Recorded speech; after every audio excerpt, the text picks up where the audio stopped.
for $240 billion in goods and services. That 12-fold increase doesn't happen by accident. That 12-fold increase happens because every one of you in this room works at it. Pick the sector, and the United States and India are working hand in hand to deliver on that. So whether that's AI, whether that's technology, whether that's aerospace, whether that's defense, whether that's energy, you name the sector, and the United States and India are working together at record levels than ever before, ahead of the rest of the world. It reflects deep, unbreakable trust. Our shared ambition of reaching $500 billion in bilateral trade by 2030 reflects the sheer scale of the opportunity in front of us. This is unmatched potential. That's what I like to call it. Every single day at our embassy, I meet CEOs from the United States that are coming to us, and I meet Indian CEOs that want to go to the United States. It is unmatched around the world. Simply put, when the United States and India work together, we integrate value chains, accelerate breakthroughs in critical technologies, and strengthen supply chain resilience. There are no two nations on earth better positioned to drive the next phase of economic global growth than the United States and India.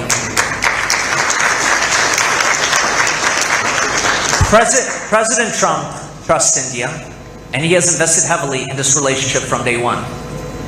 Just weeks into his second term, he and Prime Minister Modi launched the Trust Initiative, transforming the relationship utilizing strategic technologies to accelerate cooperation in AI, quantum computing, semiconductors, defense, and critical minerals. Since then, the US private sector has backed that vision with real capital. Amazon, Microsoft, Google have committed to billions of dollars in investments right here in India. Let me be direct about why the United States should be your first choice, and I would say your only choice. No market offers the scale, stability, and innovation, and the ecosystem that America does. That's why global technology leadership are betting billions on this partnership, and why more than 1,400 IACC members already call the United States home. In my first few months in India, Delhi hosted the Global AI Summit. And even though it was called the Global AI Summit, 90% of those companies are American. And why was it held in India? Because this is the crossroads where we can take things forward. This happens for a reason. It happens because every individual in this room cares. Every individual in this room has invested in this relationship. And so we will partner with you. Our embassy is always open to working with you. We're seeing what's possible in real partnership already at work. IACC members like Mumbai-based LMAC Packages have partnered with North Carolina-based Aylward to build high-speed pharmaceutical packaging equipment.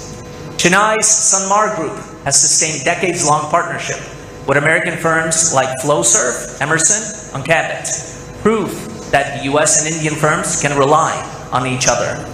And the investment numbers back it up.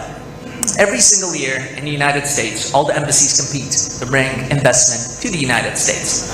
At the annual summit, Select USA, every embassy gets up and announces what they have brought in. And a European country will get up and announce 800 million. An Asian country will announce $2 or $3 billion. We were thrilled to come in number one. We came in at over $20 billion in new US investments. So all of these companies that compete to come to the United States, we welcome their investment. But there's a reason India was number one. So I'm proud to tell you that our embassy here in India came in first. Again, that is because of everyone here today. So round of applause to everyone who was involved. I know some of you have attended, and we look forward to inviting the rest of you to join there next year. Some of those outstanding Select USA success stories include Ubide Group, which is investing over $900 million across 5 sites, creating 1,500 American jobs. Chennai Sundaram Clayton, part of $8 billion TVS Group, has grown its South Carolina investment to $200 million, creating 230 US jobs. Hyderabad's Natco Pharma and Aurobindo Pharma have extended operations in New Jersey, Puerto Rico, and beyond. And in Alabama, the Roots Group has invested $10 million for manufacturing employees. Over 30 Americans have been hired and growing. When Indian companies invest in America, it's a win-win situation. You gain access to the world's most dynamic market, and you create jobs back home in India and in the United States. Every single day, my embassy works to identify those win-win situations.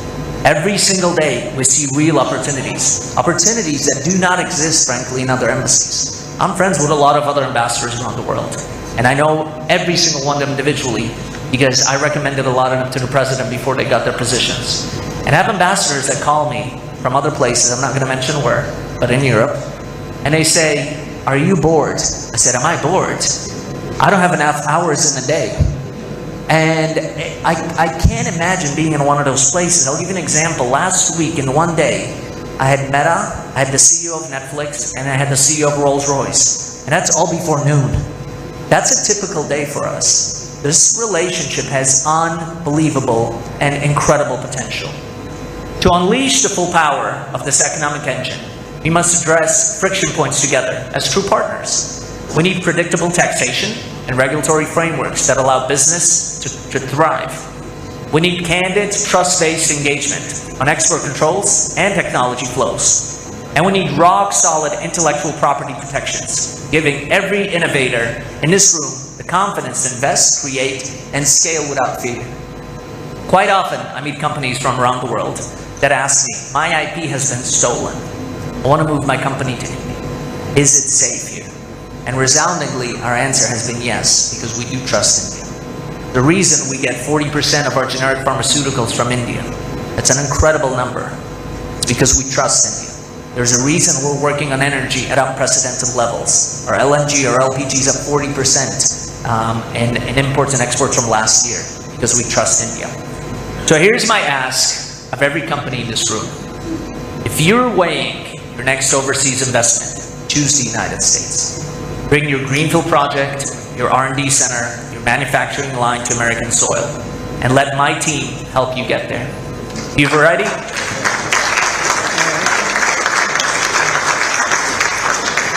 If you've already invested in America, deepen that commitment further. This is the moment. I know some people in this room, you have deep pockets. We want your investment. Come to America. The United States is open for business to people we trust. And at the top of that list is India. My embassy is open to each and every one of you, from New Delhi to our consulates in Chennai, Calcutta, Hyderabad, and of course here in Mumbai. Come meet our teams. There's a reason our consulate in Mumbai is bigger than most of our embassies around the world. Think about that. The reason for that is because we care about this relationship, and the road to success goes through Maharashtra. So let's work together to find those win-win opportunities. We have a truly historic opportunity ahead of us to completely redefine what diplomacy and economic cooperation look like. What our two nations accomplish together will reshape the 21st century.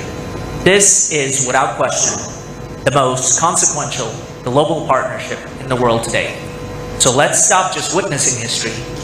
Let's keep shaping it. Choose America, bring your investment, and let's build the next trillion-dollar partnership together. Thank you so much for having me here today. Oh, we can do better than that. Good morning. It's such a pleasure to be here. But before I begin, I want to thank the Indo-American Chamber of Commerce National President, Anup Acharya. Anup, thank you so much for having me here. I want to thank the minister who's visiting us also from Uttar Pradesh, and I promise you I'll be visiting Lucknow very soon. And finally, I'm also delighted to see a dear friend of mine, and that is the Honorable Chief Minister Fadnavis. And I want to say one thing, because I've traveled the world and I've met a lot of leaders. You have somebody here who's dynamic, who's energetic, who cares about what he does. Maharashtra is on the map for two reasons. One is Mumbai. The second is your incredible Chief Minister. So give him a round of applause. Let me get straight to the point. Ever since 1968, IACC has been the bedrock of the US-India commercial ties. Today, nearly 70% of your members are Indian companies, and remarkably, over 1,400 of you have already invested in the United States or partnered with American firms. That is an incredible accomplishment. My vision is simple but ambitious: to build on that legacy and make the US-India ties relationship that will define the strategic partnership of the 21st century. What we do today will define this relationship for the future. What happens today, what happens over the next few years, will set the course for several decades ahead. We stand at a truly remarkable moment. In just over 2 decades, our bilateral trade has shattered records, skyrocketing from about $20 billion to over $240 billion in goods and services. That 12-fold increase doesn't happen by accident. That 12-fold increase happens because every one of you in this room works at it. Pick the sector, and the United States and India are working hand in hand to deliver on that. So whether that's AI, whether that's technology, whether that's aerospace, whether that's defense, whether that's energy, you name the sector, and the United States and India are working together at record levels than ever before, ahead of the rest of the world. It reflects deep, unbreakable trust. Our shared ambition of reaching $500 billion in bilateral trade by 2030 reflects the sheer scale of the opportunity in front of us. This is unmatched potential. That's what I like to call it. Every single day at our embassy, I meet CEOs from the United States that are coming to us, and I meet Indian CEOs that want to go to the United States. It is unmatched around the world. Simply put, when the United States and India work together, we integrate value chains, accelerate breakthroughs in critical technologies, and strengthen supply chain resilience. There are no two nations on earth better positioned to drive the next phase of economic global growth than the United States and India.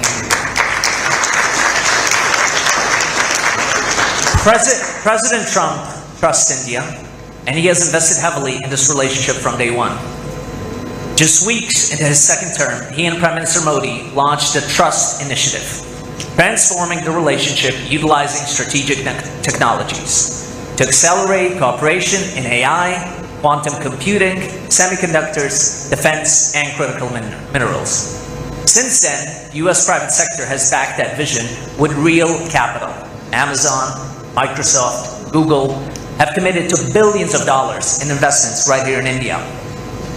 Let me be direct about why the United States should be your first choice, and I would say your only choice. No market offers the scale, stability, and innovation, and the ecosystem that America does. That's why global technology leadership are betting billions on this partnership, and why more than 1,400 IACC members already call the United States home. In my first few months in India, Delhi hosted the Global AI Summit. And even though it was called the Global AI Summit, 90% of those companies are American.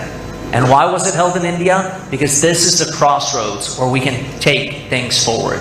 This happens for a reason. It happens because every individual in this room cares. Every individual in this room has invested in this relationship. And so we will partner with you. Our embassy is always open to working with you. We're seeing what's possible in real partnership already at work.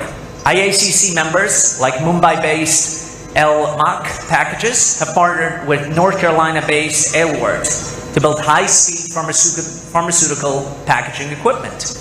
Chennai's Sanmar Group has sustained decades-long partnership with American firms like Flowserve, Emerson, and Cabot, proof that the US and Indian firms can rely on each other. And the investment numbers back it up. Every single year in the United States, all the embassies compete to bring investment to the United States. At the annual summit, Select USA, every embassy gets up and announces what they have brought in. And a European country will get up and announce 800 million. An Asian country will announce $2 or $3 billion. We were thrilled to come in number one. We came in at over $20 billion in new US investments. So all of these companies that compete to come to the United States, we welcome their investment. But there's a reason India was number one. So I'm proud to tell you that our embassy here in India came in first. Again, that is because of everyone here today. So round of applause to everyone who was involved. I know some of you have attended, and we look forward to inviting the rest of you to join there next year. Some of those outstanding Select USA success stories include Ubide Group, which is investing over $900 million across 5 sites, creating 1,500 American jobs. Chennai Sundaram Clayton, part of $8 billion TVS Group, has grown its South Carolina investment to $200 million, creating 230 US jobs. Hyderabad's Natco Pharma and Aurobindo Pharma have extended operations in New Jersey, Puerto Rico, and beyond. And in Alabama, the Roots Group has invested $10 million for manufacturing employees. Over 30 Americans have been hired and growing. When Indian companies invest in America, it's a win-win situation. You gain access to the world's most dynamic market, and you create jobs back home in India and in the United States. Every single day, my embassy works to identify those win-win situations. Every single day, we see real opportunities that do not exist, frankly, in other embassies. I'm friends with a lot of other ambassadors around the world, and I know every single one of them individually because I recommended a lot of them to the president before they got their positions. And I have ambassadors that call me from other places, I'm not going to mention where, but in Europe, and they say, "Are you bored?" I said, "Am I bored? I don't have enough hours in a day." And I can't imagine being in one of those places. I'll give you an example. Last week, in one day, I had Meta, I had the CEO of Netflix, and I had the CEO of Rolls-Royce. And that's all before noon. That's a typical day for us. This relationship has unbelievable and incredible potential. To unleash the full power of this economic engine, we must address friction points together as true partners. We need predictable taxation and regulatory frameworks that allow business to thrive. We need candid, trust-based engagement on export controls and technology flows. And we need rock-solid intellectual property protections, giving every innovator in this room the confidence to invest, create, and scale without fear. Quite often, I meet companies from around the world that ask me, "My IP has been stolen.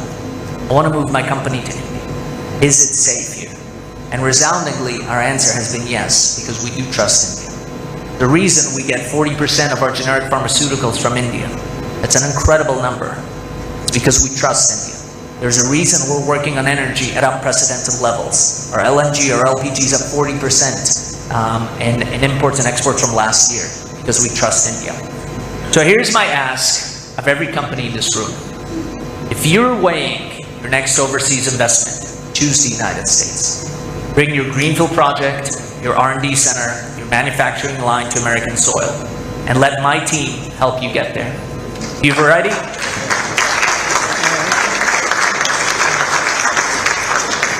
If you've already invested in America, deepen that commitment further. This is the moment. I know some people in this room, you have deep pockets. We want your investment.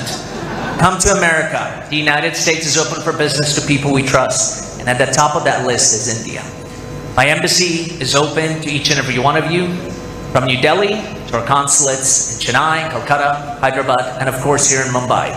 Come meet our teams. There's a reason our consulate in Mumbai is bigger than most of our embassies around the world. Think about that.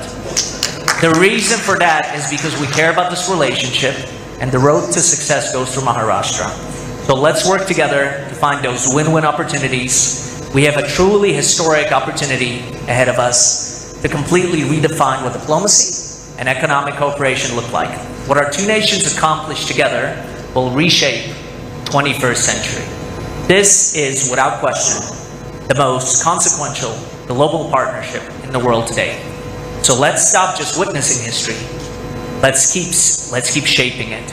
Choose America, bring your investment, and let's build the next trillion-dollar partnership together. Thank you so much for having me here today. Oh, we can do better than that. Good morning. It's such a pleasure to be here. But before I begin, I want to thank the Indo-American Chamber of Commerce National President, Anup Acharya. Anup, thank you so much for having me here. I want to thank the minister who's visiting us also from Uttar Pradesh, and I promise you I'll be visiting Lucknow very soon.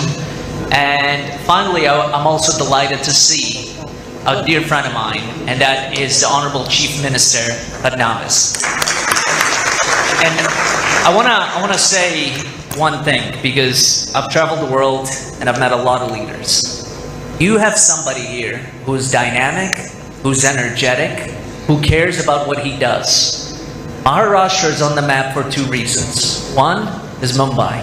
The second is your incredible Chief Minister. So give him a round of applause.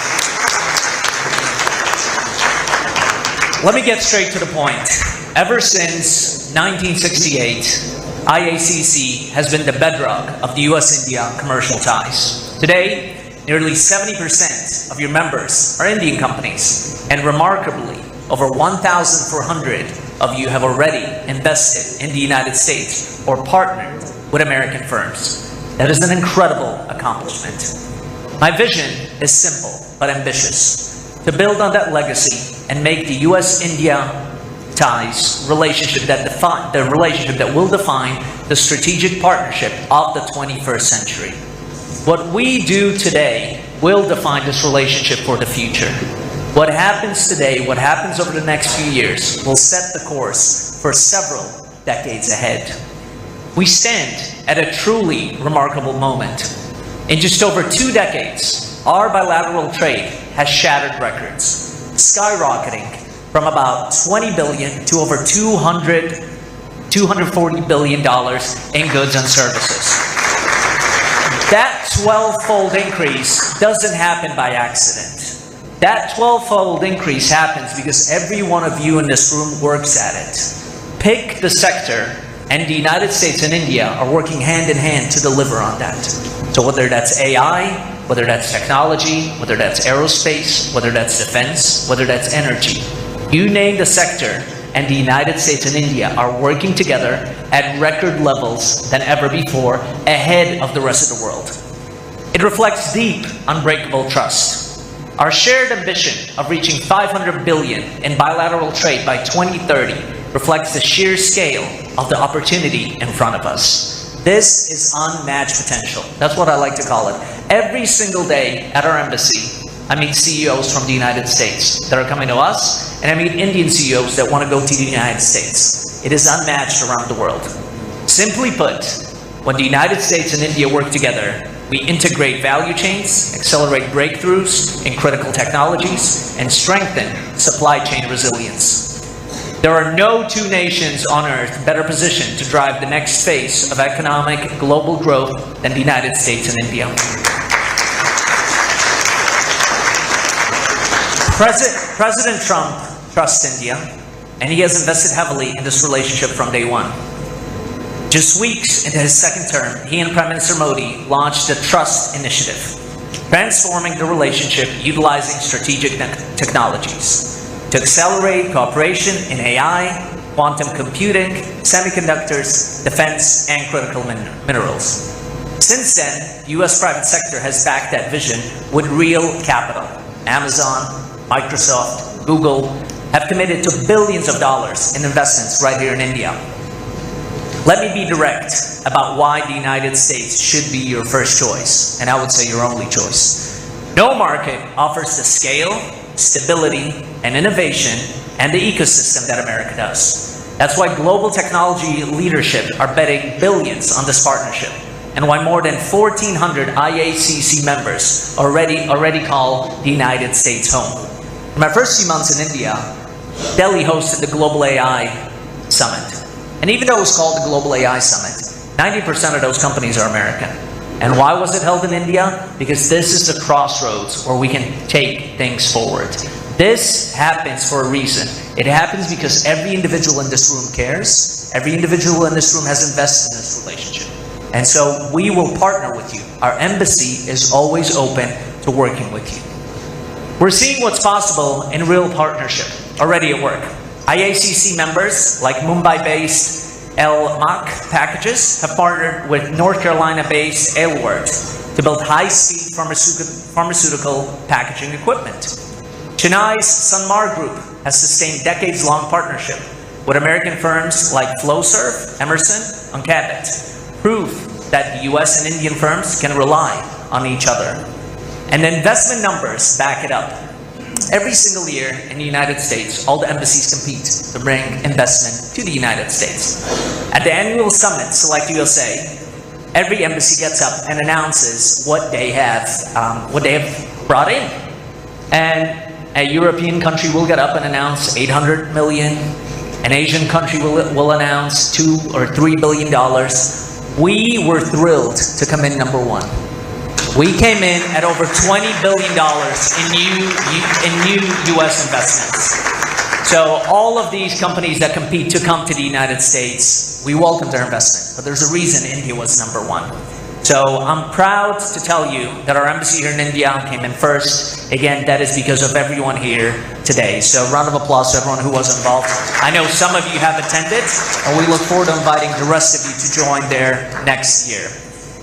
Some of those outstanding Select USA success stories include Ubide Group, which is investing over $900 million across 5 sites, creating 1,500 American jobs. Chennai Sundaram Clayton, part of $8 billion TVS Group, has grown its South Carolina investment to $200 million, creating 230 US jobs. Hyderabad's Natco Pharma and Aurobindo Pharma have extended operations in New Jersey, Puerto Rico, and beyond. And in Alabama, the Roots Group has invested $10 million for manufacturing employees. Over 30 Americans have been hired and growing. When Indian companies invest in America, it's a win-win situation. You gain access to the world's most dynamic market, and you create jobs back home in India and in the United States. Every single day, my embassy works to identify those win-win situations.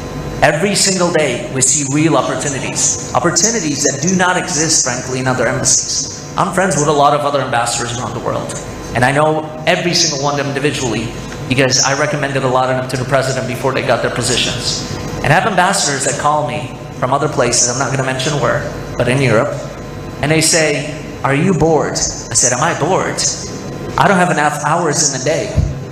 And I can't imagine being in one of those places. I'll give you an example. Last week, in one day, I had Meta, I had the CEO of Netflix, and I had the CEO of Rolls-Royce. And that's all before noon. That's a typical day for us. This relationship has unbelievable and incredible potential. To unleash the full power of this economic engine, we must address friction points together as true partners. We need predictable taxation and regulatory frameworks that allow business to thrive. We need candid, trust-based engagement on export controls and technology flows. And we need rock-solid intellectual property protections, giving every innovator in this room the confidence to invest, create, and scale without fear. Quite often, I meet companies from around the world that ask me, "My IP has been stolen. I want to move my company to India. Is it safe here?" And resoundingly, our answer has been yes, because we do trust India. The reason we get 40% of our generic pharmaceuticals from India, that's an incredible number. It's because we trust India. There's a reason we're working on energy at unprecedented levels. Our LNG, our LPG is up 40% in imports and exports from last year, because we trust India. So here's my ask of every company in this room. If you're weighing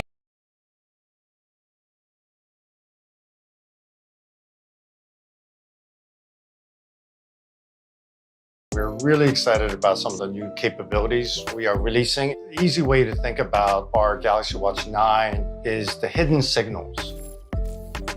For the first time, we're taking the 4 pillars, sleep, nutrition, activity, stress, and then actually showing how changes in your lifestyle change the risk variables. This is a way for us to help people visualize the things that really matter.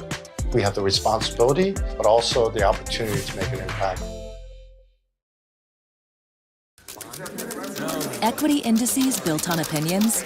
That's the old way. The new way is Bloomberg Equity Indices, built using transparent, rules-based methodologies that are more responsive to changes in the markets, powered by 450 billion daily data points, and backed by research from hundreds of global experts, delivering benchmarks driven by the markets, not opinions. Bloomberg Equity Indices. Get evolved benchmarks for today's equity markets. What are we getting? I don't want to say we. What are the bulls out there getting wrong about AI? Because you've made no secret that you don't see any there. Yeah. So I think people are conflating a semiconductor rally with an underlying successful business, which doesn't really exist. Anthropic's current revenue growth, which is deeply questionable, and the fact that they leaked profitability, manipulated by Elon Musk, of course, Their growth is coming because people cannot measure how much an AI task actually costs. And a couple months ago, Anthropic started charging their enterprise customers the actual token rates. What this has led to is suddenly businesses are going, oh, how much money are we spending? I think it was Uber's COO, Andrew McDonald, said that they're having trouble justifying the AI spend based on the actual return, that one can actually measure it. So you've got a thing where you can't measure the costs and you can't measure the return on investment. What do you call that? You call it a thing without an ROI. Isn't it, though, safe to say, Ed, like, I think about this, I agree, that there is going to be, when there's any new technology, there's a lot of money thrown at something, right? A hot new idea, whatever it is. And that ultimately, like, we've talked with some experts in the AI world, they're saying, all of these large language models, not everything's going to exist. Because right now, it doesn't cost you anything to use it. But at some point, there will be a cost. And people will start to select what they want to play with. And so is it a case of right now, I mean, at some point, there will be some winners, some losers, and we'll see some things filter their way out, and that there will be some return on investment for some of the larger players when it comes to AI? Do you not see some winners and losers in this, or some winners in this? I think the winner is Jensen Huang, and the winner is the construction firms who have got prepaid for all the data center construction.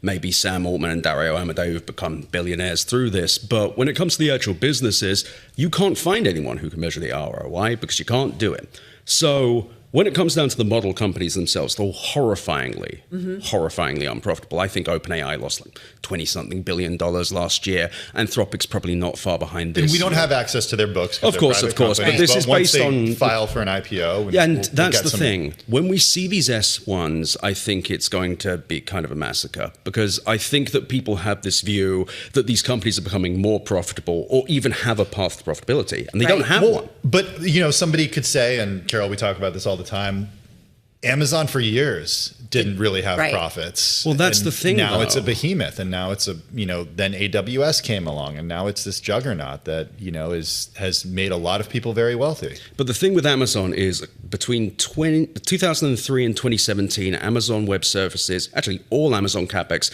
was around $57 billion normalized for inflation. Between that whole time. In that entire time. Wow. And they were cash flow positive in 9. The classic thing with the .com reconciliation thing is, well, things went poorly, but after that there was useful infrastructure. No such story exists here. GPUs, AI GPUs specifically, have very few other use cases. And on top of that, if you're talking about incomplete data centers, it's going to cost just as much money to finish them today as it will in 10 years. And similarly, a Blackwell, a B200, GB200 rack, NVL72 rack, for example, will cost just as much, if not more, in electricity 10 years from now.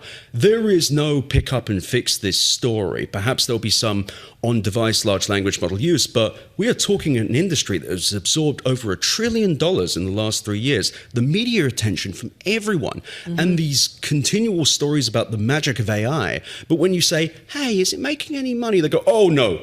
Oh, we couldn't possibly. We don't do that yet. But don't worry, Uber lost a lot of money. Uber burned about $32 billion, which is less than half of what Anthropic has raised in the last 6 months.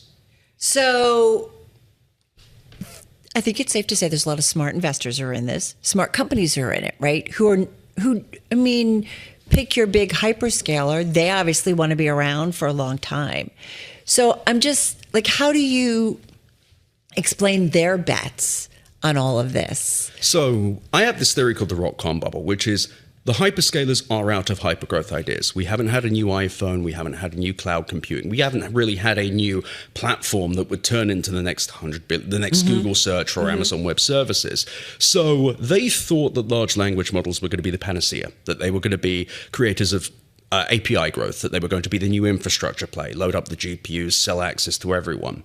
The problem is no one checked to make sure any of this was profitable. And we still don't know if GPU compute is actually margin positive, which is crazy considering the amount of money going into it. And when we look at the companies that actually are selling it, CoreWeave, for example, they burn billions of dollars, 20-something billion dollars worth of CapEx this year, about the same amount in debt, and their customers are NVIDIA, OpenAI through Google, OpenAI through Microsoft, and Meta, who does not have an AI strategy. We're all it's very strange, like that Twilight Zone episode with the scary child. Like, we're all trying to pretend that Meta actually has a plan here.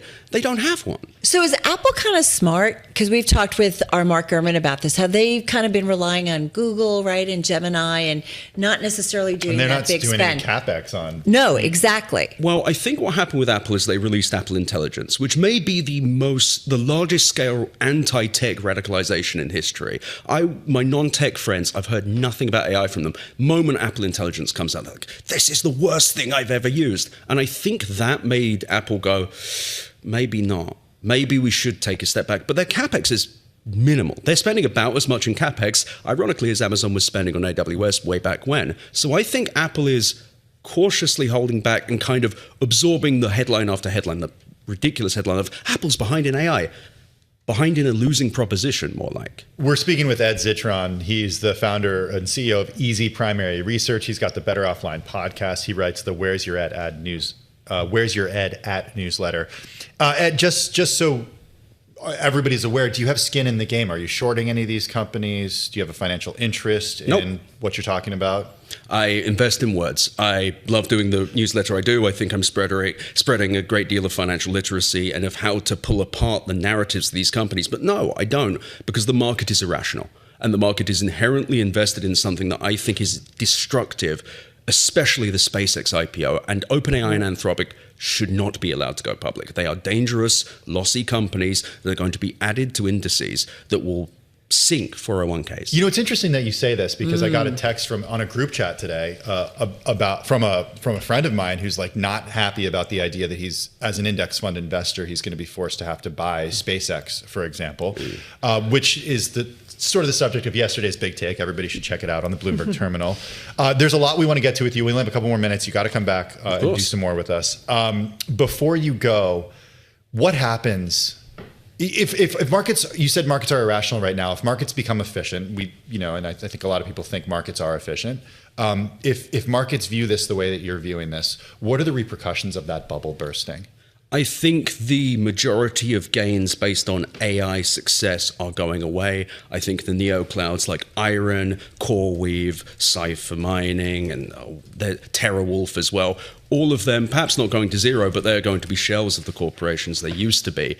I actually don't know how CoreWeave survives this. I think NVIDIA is looking for the most aggressive haircut you've ever seen, for example, because they currently are not, based on research I've done, it looks like it's taking about 6 to 12 months to install a single quarter's worth of GPUs from NVIDIA. They've yet to put out any kind of guidance about this. They clearly know. But if you go and look at Microsoft, for example, none of the data centers that they have announced have broken ground since 2023 have actually been finished. The Fairwater data centers, they've said that was fully complete. It's not even half complete. It's one of the strangest things I've seen in history. And I think what it is that these companies know that they can get away with it. They know that the SEC scrutiny isn't there. And they also know that the froth is big enough that everyone kind of loses together. It all comes out in the wash when it's proven that there is not a there. Do you get calls from these companies? No, I don't hear back from Microsoft or OpenAI or any of them. But you reach out? I do. I ask for comment, and I guess my email gets lost. Sam Altman, Dario Amodei, there's PR people have mentioned coming on my show, but then they go quiet, probably because I'm quite critical of them. They know I'd ask the questions they don't want to answer. Why do you think, I want to poke at something that you mentioned earlier, why do you think OpenAI and Anthropic shouldn't be allowed to go public? Because they are lossy companies. They do not have a path to profitability.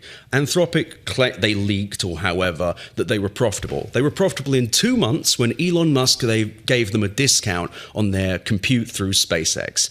Clearly planned leaks, clearly planned financial engineering. No normal profitable company does things like this. OpenAI and Anthropic are both horribly unprofitable, and they are not getting better. They have the information reported a few weeks ago, OpenAI had a negative 122% non-GAAP operating margin in the last quarter. But again, just because a company doesn't make money doesn't mean it shouldn't go public. Just because a company is not profitable doesn't mean it shouldn't go public. Let me reframe this then. I don't think these companies will survive. Okay. And I think that investors they're doing exit liquidity for venture capital.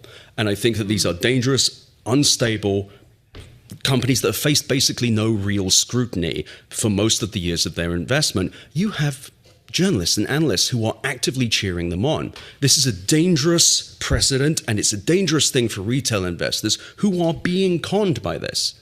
And I mean, the whole ROI conversation, that is a result of most people experiencing AI via subscriptions that are subsidized, meaning you can burn anywhere from $3 to $13.50 for every dollar of your subscription. So people don't know how much this stuff actually costs, and they are investing and believing in it and creating workflows around it based on services they likely cannot afford long term. Just got 20 seconds here. So we have a story. Uber has set usage caps on some AI-powered tools used by its staff to manage costs after blowing through its AI budget earlier this year.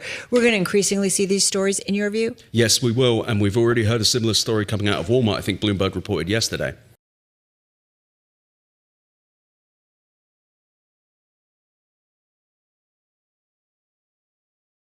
This is the Google AI Professional Certificate. Start here to gain the skills for a new way of working. Maybe you've asked AI to help write an email or to summarize a long document. A nice time saver. But what if that small win was just the warm-up? Discover what's possible when it stops just being a tool you use and starts being a professional collaborator. Google experts will guide you at every step and teach you the AI skills that employers are looking for. Enroll today and get 3 months of Google AI Pro on us. माँ, दुगनी ताकत का क्या मतलब है? क्या इसका मतलब है मुझे कोई गिरा नहीं पाएगा? गिरा पाएगा, पर तोड़ नहीं पाएगा। क्या अब सारे प्रॉब्लम्स इजी हो जाएंगे? इजी तो कुछ भी नहीं होगा, पर हर सवाल का जवाब दुगनी ताकत देगी। इसीलिए तुम्हें रोज देती हूँ बोनवीटा, जो दूध में विटामिन डी, आयरन और जिंक को दोगुना करे और दूध की शक्ति बढ़ाए। Stop saying it works on my machine and start shipping professional-grade software to the cloud. In this course, Gavin Lawn will take a full-stack React, Go, and MongoDB application from local development to a fully containerized production environment. You'll master Docker orchestration, learn to manage environments with Docker Compose, and deploy live to Hostinger using both manual and automated methods. By the end, you'll have a professional CI/CD pipeline powered by GitHub Actions that automatically builds and deploys your updates with every push. And thanks to Hostinger for providing a grant to make this course possible. Hi and welcome everyone. I'm Gavin Lawn. I'm excited to bring you this video where we'll look at the technical details involved in the automation of the deployment of a full stack web application. The application that we are going to deploy to Hostinger is this movie streaming full stack web application where the client component is written in React and the server-side component, web API component, is written using Go. This application is already written and available to download from GitHub, so you don't have to worry about all the technical detail and the coding of the application, the coding details of the application. We are firstly going to use Hostinger's Docker Manager facility to deploy the application to Hostinger, which will highlight how Docker Manager abstracts away a tremendous amount of the deployment automation process and provides us with an incredibly easy way to automate the deployment process. I'll then show you how you can create a CI/CD, continuous integration, continuous deployment pipeline, so that when you make code changes on your local machine in your development environment, you can very easily, almost like magic, port those changes to the production environment on Hostinger. This is incredibly efficient and provides your application's users with seamless updates. Once I've shown you how deployment automation is made easy through Hostinger's Docker Manager facility, we'll take a peek under the hood, as it were, so that we can gain a deeper understanding of the underlying deployment concepts like Docker images, Docker containers, Docker files, Docker Compose YAML files, and even a GitHub action. By doing this, we'll gain a sense of the complexities that Hostinger's Docker Manager abstracts away in order to make our lives much easier when it comes to deployment and deployment automation. So, after we've experienced the luxury of using Hostinger's Docker Manager to automate the deployment of our full stack web application, we are then going to get neck deep in Docker files, Docker Compose YAML files, and GitHub actions and all that great deployment related stuff. If you're anything like me, As a developer, you love designing and creating applications, but hate the fiddliness and aggravation of deploying your code to production, to the production environment on a production server somewhere. I hear you say, when your full stack web application fails miserably in production, and you scream in agonizing pain while you try to explain what happened. But nobody cares. Nobody wants to hear your excuses. Bring me the head of the developer, is your manager's attitude. Your managers and your users just want it to work. Okay, so it's not quite that bad, but one way we can ensure what works in development will work the same way in production is by containerizing the components of our applications. So let's say our application is comprised of a client React component and a web API component written in Go, and want to ensure that the environments in which our components run are consistent across both the development environment and the production environment. We can ensure this consistency across environments by Dockerizing a consistent environment for the client-side React component and Dockerizing a consistent environment for the server-side Web API component. So you no longer deploy the React component and the Web API component to the production server, i.e. to run on bare metal. Instead, you deploy the containers that encapsulate each component to the production server. This ensures that the containers running, for example, on your local machine in your development environment will work the same way as they did on your local machine when they are deployed to the production server. Speaking of an application that has both a React client component and a Web API component written in Go, I recently created this movie streaming application and documented all the steps involved in building the application in this video that has fairly recently been published to the Free Code Camp English YouTube channel. The link to this video has been provided below in the description. One of the beautiful things about DevOps and infrastructure as code is the inherent separations of the coding details of the application from the deployment infrastructural code details. So there is a clear separation of concerns. So you don't need to watch this older video where I take you through writing the code step by step to understand all of the coding details in order to follow along with this video, which is dedicated to the containerization and deployment of the Magic Stream application, the full stack web application we are going to deploy to Hostinger in this video. However, let me just briefly give you an overview of the application before we learn how to deploy the Magic Stream application to Hostinger using Hostinger's Docker Manager facility. So it's a movie streaming service with a built-in AI-powered recommendation service. So members of the Magic Stream application can, as well as stream the movies, log in, and the app will recommend 5 movies that fit the profile of the user, and the movies are ordered by an AI-powered ranking system from the top-ranked movie to the bottom-ranked movie. So you can watch this video for all the details, but as I said, you don't need to watch this video, which shows a step-by-step guide on how to build the app, in order to follow along with this video, which focuses on the DevOps deployment side and the efficiency of Hostinger's Docker Manager facility.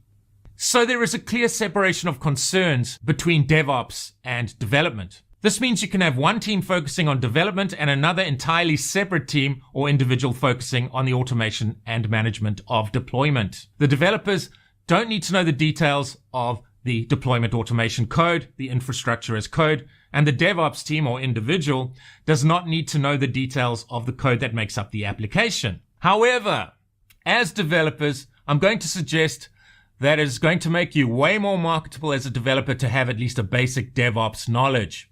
It is important to understand Docker, how to build and containerize your components, and how to use Docker Compose to pull your Docker images and run them as containers on your development environment, as well as configure your containers appropriately with relevant environment variables. We're going to look at this in this video. This allows you to, for example, easily share consistent, containerized development environments with other team members, where environmental factors are eliminated when debugging code. So this allows team members to save time troubleshooting environmental factors and focus on the debugging of code logic.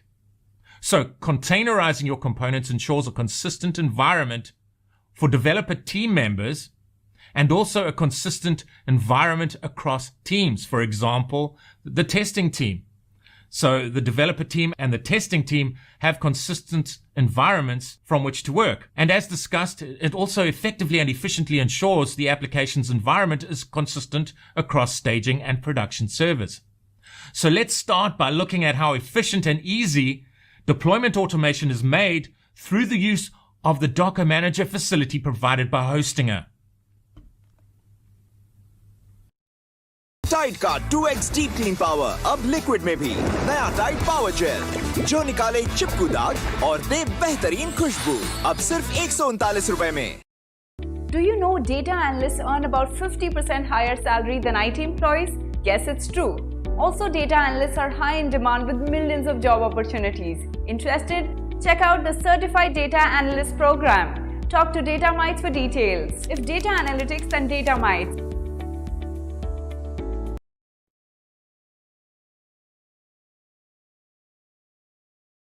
Okay, so the way I've structured this video is kind of back to front. By that I mean I'm not going to include a lengthy build-up with loads of technical explanations before deploying the Magic Stream application to Hostinger. I'm going to, right out of the gates, deploy the Magic Stream application to Hostinger running on my VPS, Virtual Private Server, through Hostinger's Docker Manager facility. And you'll be amazed at how easy it is to deploy a fairly complex full-stack web application using Hostinger's Docker Manager facility. So, once we have deployed the Magic Stream full-stack web application to Hostinger using Docker Manager, I'll then provide a more detailed explanation of the various components involved in the deployment automation process. For example, Docker files, Docker images, Docker containers, Docker Compose, and even GitHub Actions. Note that the Docker Manager facility is provided with all of Hostinger's Docker VPS plans. Okay, so let me show you how easy it is to deploy a fairly complex full-stack web application to Hostinger. I've created a new version of the Magic Stream code in a new repo on GitHub called Magic Stream Mastery. So if we look at GitHub here, you can see Magic Stream Mastery, which can be found at this URL here. And if we go back, you can see the original code, Magic Stream, the repo is named Magic Stream, is created at this URL here. And that, of course, goes with the video that I recently developed for Free Code Camp. And it's this video here. The link is in the description. I encourage you to go through this video. It shows you the steps that I went through to build the full stack web application using React on the client and Go on the server. And then the database facility is MongoDB. And then we use Atlas to host the MongoDB database. So I do encourage you to go through this course, but you actually don't have to follow along with this video. The reasons I've created the new repo, the Magic Stream Mastery repo, the original Magic Stream repo was more about the code. This is more about deployment. So I've cloned all the code from the original Magic Stream repo, but I've included these Docker Compose files here.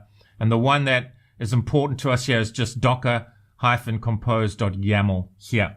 The relevant Docker Compose file will be used by Hostinger to pull the relevant Docker images from Docker Hub and run them on Hostinger. So I've already pushed the relevant Docker images to Docker Hub.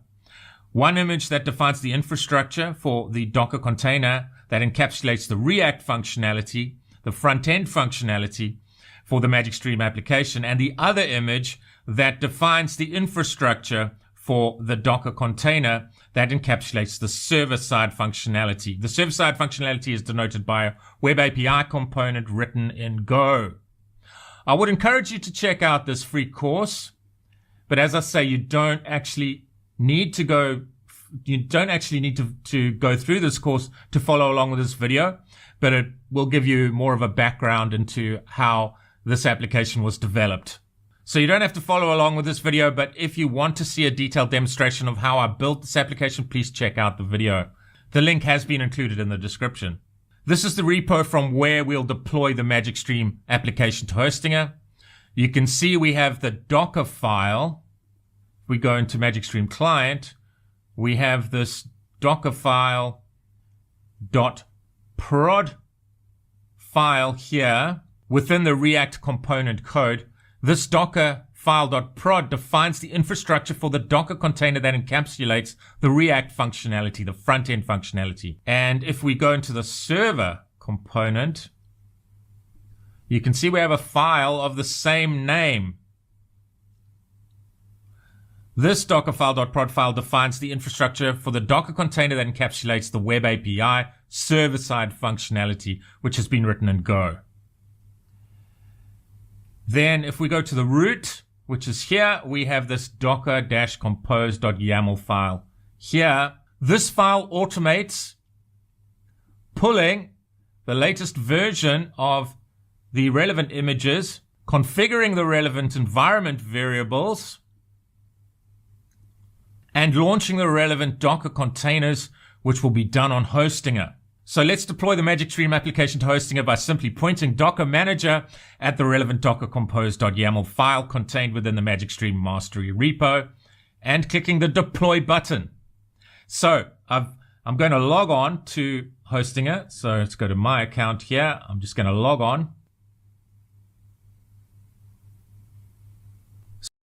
क्या हम एक perfect match है?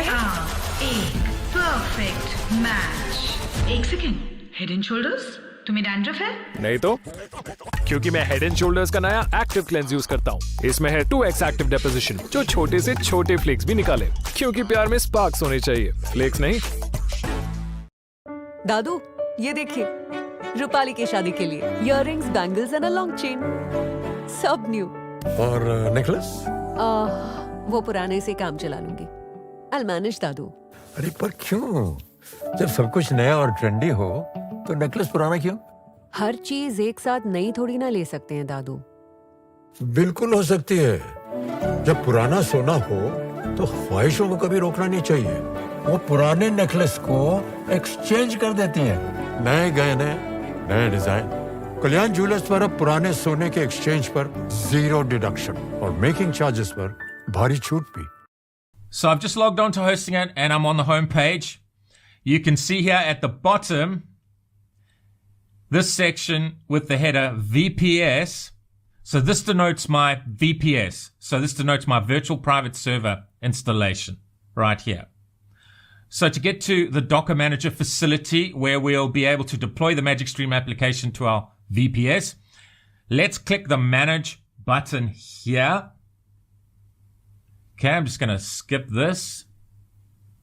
So to get to the Docker Manager facility where we'll be able to deploy the Magic Stream application to our VPS, we've clicked the Manage button. And you can see now we have a new panel presented to us on the left here. Within the panel, we have several menu options. The one that we are interested in is labeled Docker Manager. So let's click that. We have a number of options presented to us here, but we want to click the menu option, the sub-menu option labeled Project. So let's do that. Okay, so please ignore this installation. This installation here is my N8N installation, which actually runs in a container, in a Docker container. So it's a self-hosted implementation of N8N, which is hosted on Hostinger, but please ignore that. We're not going to be dealing with this in this particular video. So let's perform the installation of the Magic Stream application. So to do that, let's firstly click this button drop down here labeled Compose. And you can see we've got a number of options here. Compose manually, compose from URL, one-click deploy. I'll explain what these are later. But for now, we want to focus our attention on compose from URL. So let's click this option, compose from URL, and you can see here we're presented with a form, one labeled URL, one labeled project name, and the header is compose. Paste your GitHub, GitLab, or any Docker Compose file URL to deploy your application. We'll set everything up automatically. So this is the beauty of this. It's just going to do everything behind the scenes. It's going to abstract away all the complexities of the deployment automation, and it just makes our lives a lot easier in terms of deployment. So let's do that. Let's get the URL for the Docker Compose file here from Magic Stream Mastery repo. But we want the raw URL, not this URL. So to do that, we click this raw button here. And then we can just copy that URL from the address bar here within our browsers, go back to Hostinger, go back to Docker Manager, and let's paste that URL here. Okay, excellent. And you can see it's defaulted the project name. It's chosen a project name for us. Of course, we can update that to whatever project name we choose, but let's just stick with the one that hosting has chosen for us. And then we just click deploy. Okay, and you can see we've got an indicator, a progress indicator up here showing us the progress of the deployment.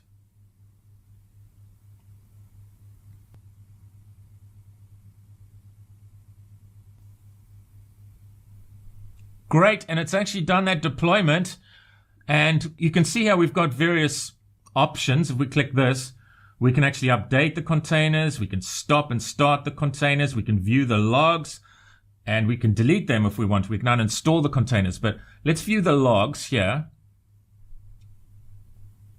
Okay, so we've got a lot of status in these logs, and the installation is actually not complete at this point, because we need to configure several environment variables. As I said earlier, this is a fairly complex web application, so it does depend on certain environment variable values. If we go to YAML editor here, you can actually see what I mean. So our Docker Compose file here is pulling in, for example, this OpenAI API key from, locally it would pull it in from a .env file. But we need to actually configure that on Hostinger so that those environment variables are available to our Docker Compose file. So it pulls in the relevant values before it runs the files. We've run the Docker Compose file, but the installation is not complete at this point because of these environment variables. So it does involve another step where we need to configure these environment variables. And you've got this for cause, allow origins so that the server-side component allows the client-side component to connect to it over HTTP. So this is what this allow origin setting is here. And you can see API host IP. That's the IP address on which the server-side code will be running. So we need to configure all of these settings. And we need to configure these because we could be running this in a staging environment, a test environment, and settings like this could be different on each of these environments. So that's why we have this configuration. And on our local environment, this is just, for example, localhost.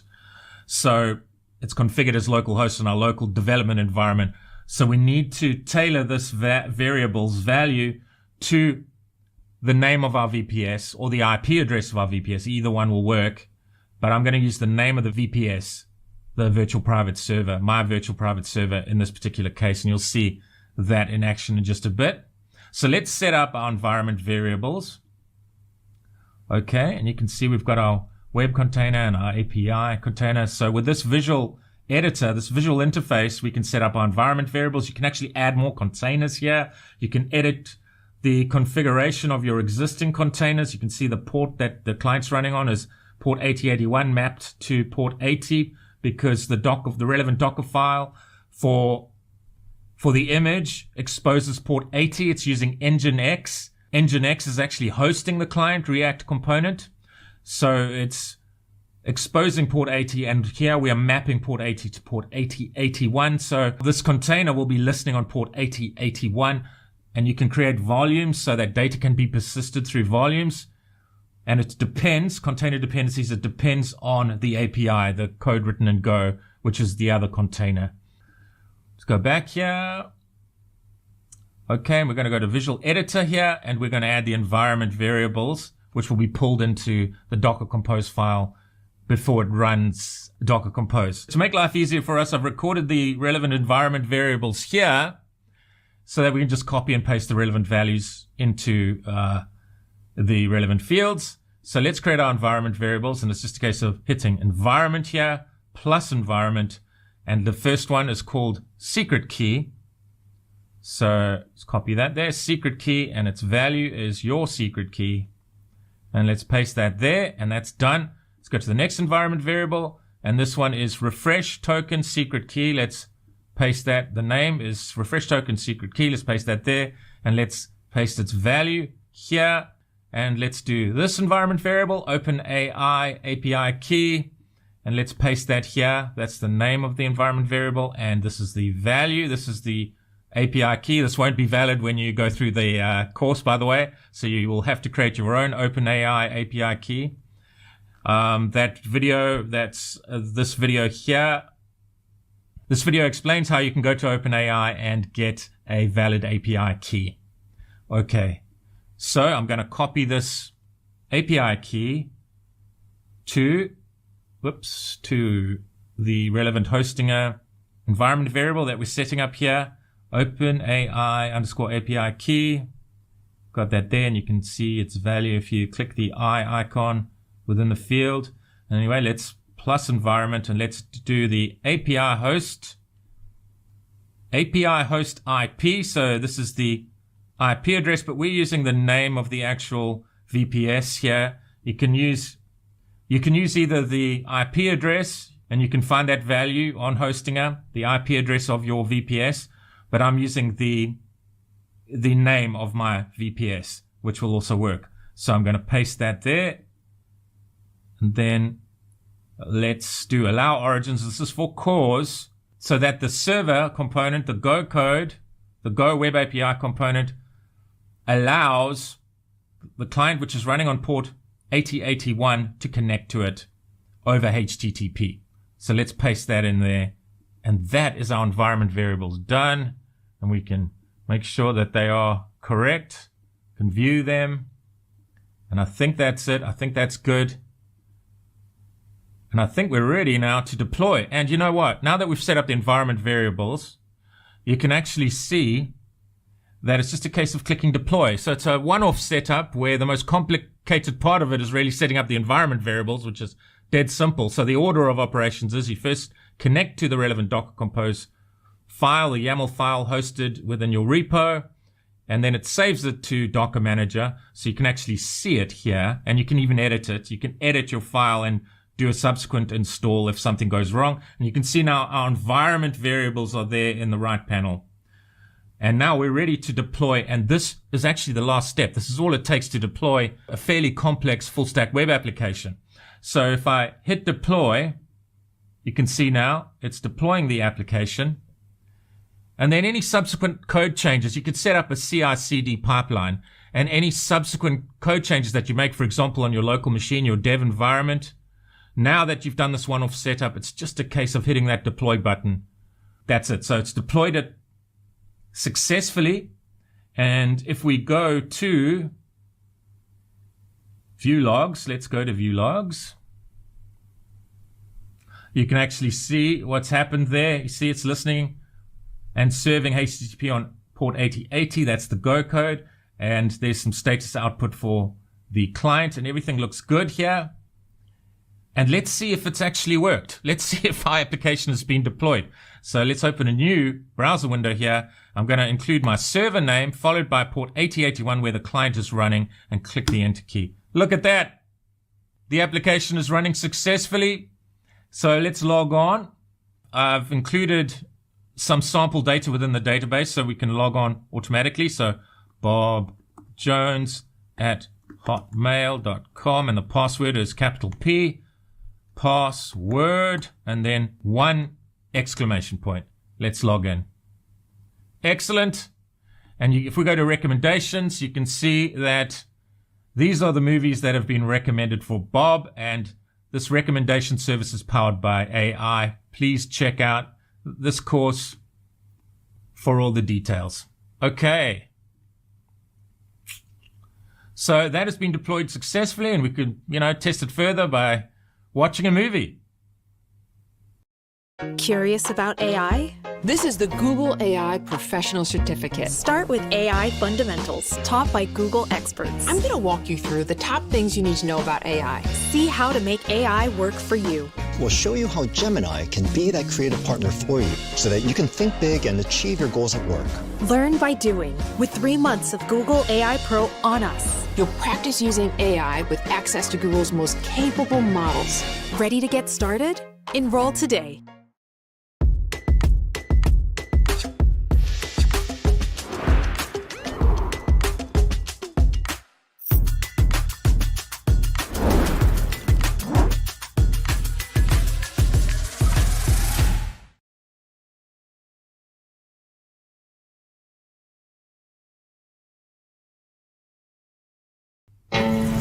Great. Look at that.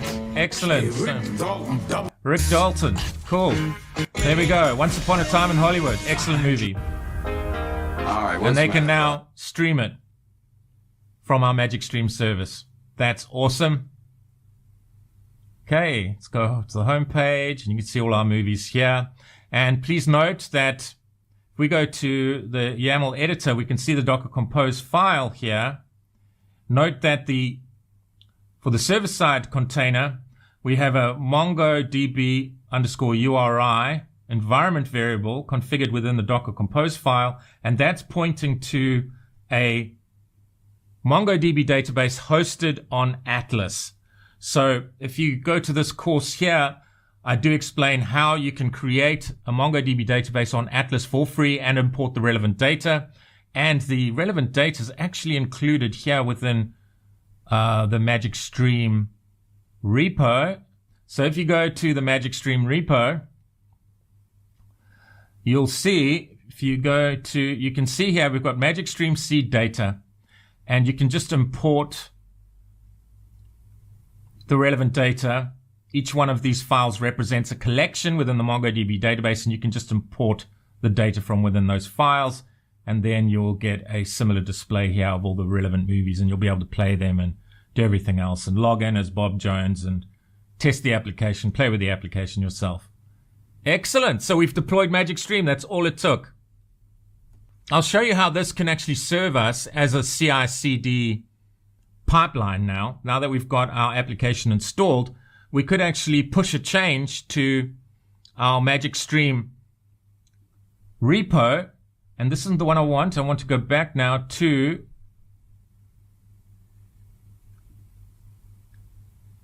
the Magic Stream mastery repository. So in Magic Stream Mastery, this is the one that contains all our deployment information. I just want to show you this. I've created this GitHub action, and you don't need to know all the details of this, but basically what it does is it responds to an event, a push event from my local machine, where I push changes, code changes from my local machine to this repository, and which triggers build and deploy. And what this does is it logs into Docker Hub. So it builds the relevant image from the provided Docker files, Docker Hub, dockerfile.prod for the client and the server. It builds the relevant images and it pushes them, push equals true, to Docker Hub. And then when we run Docker Compose from Hostinger by hitting the deploy button, it deploys those changes to Hostinger. And I'm going to show you that now. So you can see here on the home page, we don't have anything above this first movie here. So we don't have any headers or anything. What I'm going to do is just put a header above there. So it will demonstrate how we can propagate changes through a CI/CD pipeline using Docker Manager. Okay, so I'm going to go here and I'm going to go to the home component for the client code. So Magic Stream client, the React component. And I'm just going to, you can see now, I'm going to add a heading. So H2, you can see now it's checked out the code. It's saying that there's an issue, but that's because we haven't completed the code. So H2 there. And I'm going to just put a heading in there, Magic. So above the movies, you'll see this heading, Magic Stream Movies, like that. And I'm going to save that. Now it's checked that out, saying that it's modified that file. So we need to just check that in, and that will trigger the GitHub action. So I want this to be git bash, this terminal. So I'm just going to go to git bash here. Okay, and now we're ready to check that code in. So with these commands, git add dot. So we're adding it locally, all our changes firstly to our local repository. And then we're going git commit. We're committing our change, and we must include a message here. -m, and I'm going to say minor heading change to home page, like that. Let's press the enter key. Looks good. So let's now push that change through to our Magic Stream Mastery repo, which will then trigger our GitHub action, which will build the relevant images based on the relevant Docker files and push them to Docker Hub. So git push, enter, and now all of that magic is going to happen behind the scenes.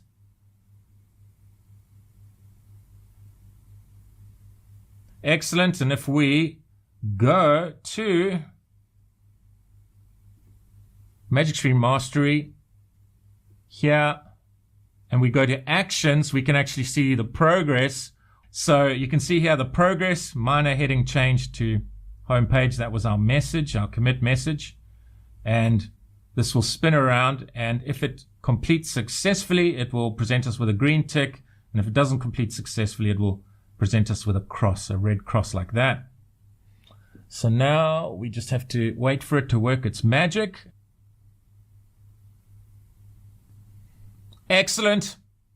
And that has gone through successfully. Okay, great. That has been successful. Now, if we go back to Docker Manager, all we need to do to pull those changes from Docker Hub down to Hostinger, which essentially means running our Docker Compose file here. All we need to do to execute our Docker Compose functionality here, which pulls the relevant images down to Hostinger and runs them as containers. All we need to do is press the deploy button now. So let's do that. And we can see we've got our indicator here, our progress indicator, as it runs our Docker Compose instructions, pulls the images down and launches the relevant containers, project deployed, and that's been done for us. Super efficient, very impressive. And then you can see if we refresh our browsers, you can see Magic Stream Movies. It's propagated through from our development environment through to our live environment hosted on our VPS on Hostinger. I just want to make the point that you'd ordinarily want to include automated tests in your CI/CD pipeline so that your code only is deployed if the automated tests run with successful results. I haven't included test automation or HTTPS for security in this deployment functionality deliberately so as not to convolute the overall process. My focus for this video is on Docker Manager, Docker files, Docker images, Docker Compose, and of course the automation of the deployment process in general. So let's continue looking at Docker Manager. If we look at this facility here, you can, for example, add a container. We're not going to do that, but you could add a container to your container network here. This makes it considerably easier for us, gives us a convenience, and then of course you can configure the relevant environment variables there, and you can compose a network of containers that work together for your application from within this visual interface here. So that makes it super easy. So let's look at some of these other compose options here. You've got compose manually, which is what I just showed you here.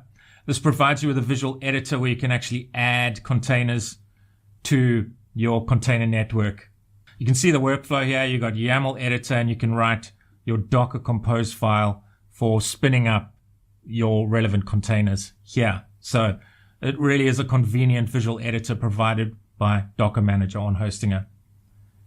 Out of that, and then you've got, if we go to compose, you've got compose manually. We've just demonstrated in a fair amount of detail how to use compose from URL, and then you've got one-click deploy here, and I'll just explain what this is here. One-click deploy in your Hostinger VPS lets you install and run ready-made app stacks like N8N, WordPress, and Docker, etc., with a single action instead of manual setup. Behind the scenes, it uses a predefined Docker Compose file for that app, images, networks, volumes, environment variables.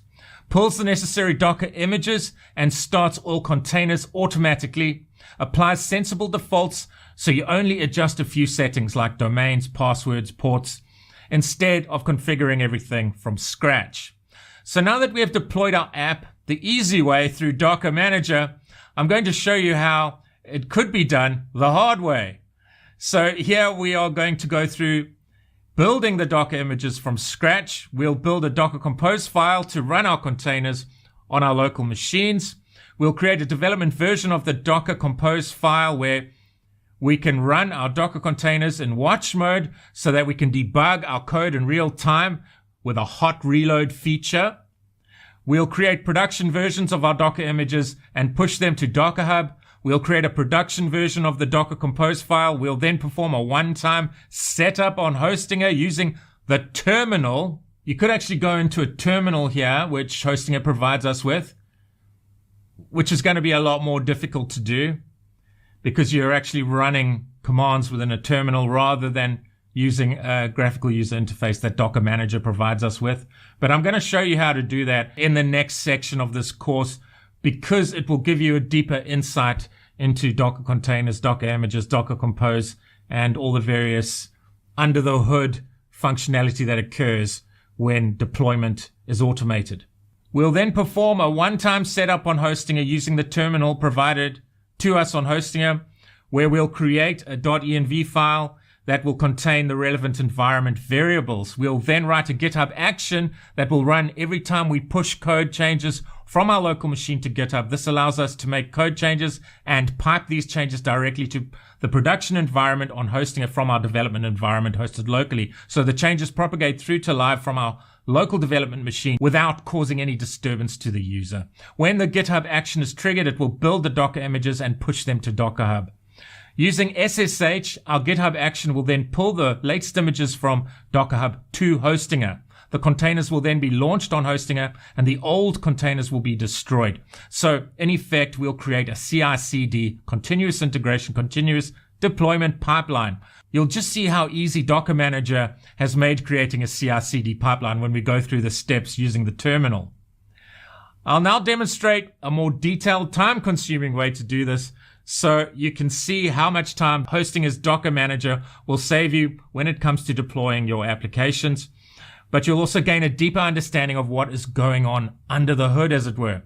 The main point of going through all of the manual details in this section of the course is to give you a deeper understanding of Docker images, Docker containers, and the automation of deployment using Docker Compose and a GitHub action. Docker Manager abstracts away a lot of the complexities of the deployment process, which is excellent for efficiency. However, I also want to give you a deeper understanding of what is going on under the hood. Just to be clear, I'm certainly not advocating for going under the hood and creating all the details yourself unnecessarily whenever you want to do a deployment. The whole basis for technological evolution is to make us more efficient and hopefully make our lives a little bit easier. The Docker Manager tool provided by Hostinger will save you a lot of time and increase your efficiency. But let's go under the hood a little bit to gain a deeper understanding of Docker images, Docker containers, and Docker Compose. So before we start this, if you're following along, I just want to make you aware that you can reference the code because I'm going to actually step by step create another version of the Magic Stream application in this repo here, Magic Stream app. So in this next section of the course, you can reference the code on Magic Stream app if you get stuck while following along. Okay, and now let's initialize everything. So now that we've created through Docker Manager, we're going to create the same thing, but the hard way through terminal, just so you can gain a deep understanding of what's going on under the hood with deployment automation. So what I'm going to do is I'm actually going to uninstall this Magic Stream Mastery installation, these containers, Magic Stream API prod, Magic Stream web prod containers, and I'm going to do that through this utility here. I'm just going to click the three dots here and hit delete, and we're now ready to, well, here's our indicator. It's deleting those containers. And now we're ready to create our deployment automation from a clean slate. And we're going to do it through terminal this time rather than Docker Manager. And you'll see by doing this, you'll gain a deeper understanding of the relevant components involved in the automation process. And you'll see how much time Docker Manager can actually save you. So let's get right to it.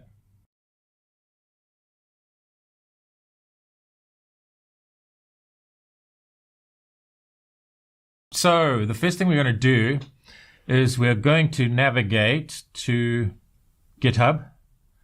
So I'm navigating to where my GitHub repository is for the Magic Stream repository. And here it is there. And we want to clone this repo on our local machine. So to do that, we can just press this button here and then download zip, and it'll place it within our downloads folder. Great, so that's downloaded. So I can navigate to the folder like that, and then we want to copy the contents into a designated directory, a working directory on our local machine. So I'm going to create that within C dev Golang. You can see I've been playing around with various versions of the Magic Stream application. So we're going to create a new version of this. So I'm going to create a working folder here within the root folder, the Golang folder, because it's kind of a Golang application. It's a Golang React application. React, of course, on the client side, and Golang on the server side for the web API functionality. So anyway, I'm going to create the folder, and let's name this Magic Stream App. Keep things simple and differentiated from all the other Magic Stream versions that I've been playing around with. Then I'm going to go into that folder, and I'm just going to copy the contents of what we've downloaded from GitHub into this new folder that I've created here. And of course, if you're following along, just do a similar thing. Great, so now we've got all the relevant files. We can load up Visual Studio. Okay, and I'm going to open a folder. Okay, so I'm going to open a folder, that folder that we've just created. So Golang, and then where is it? Magic Stream App, there it is. Great.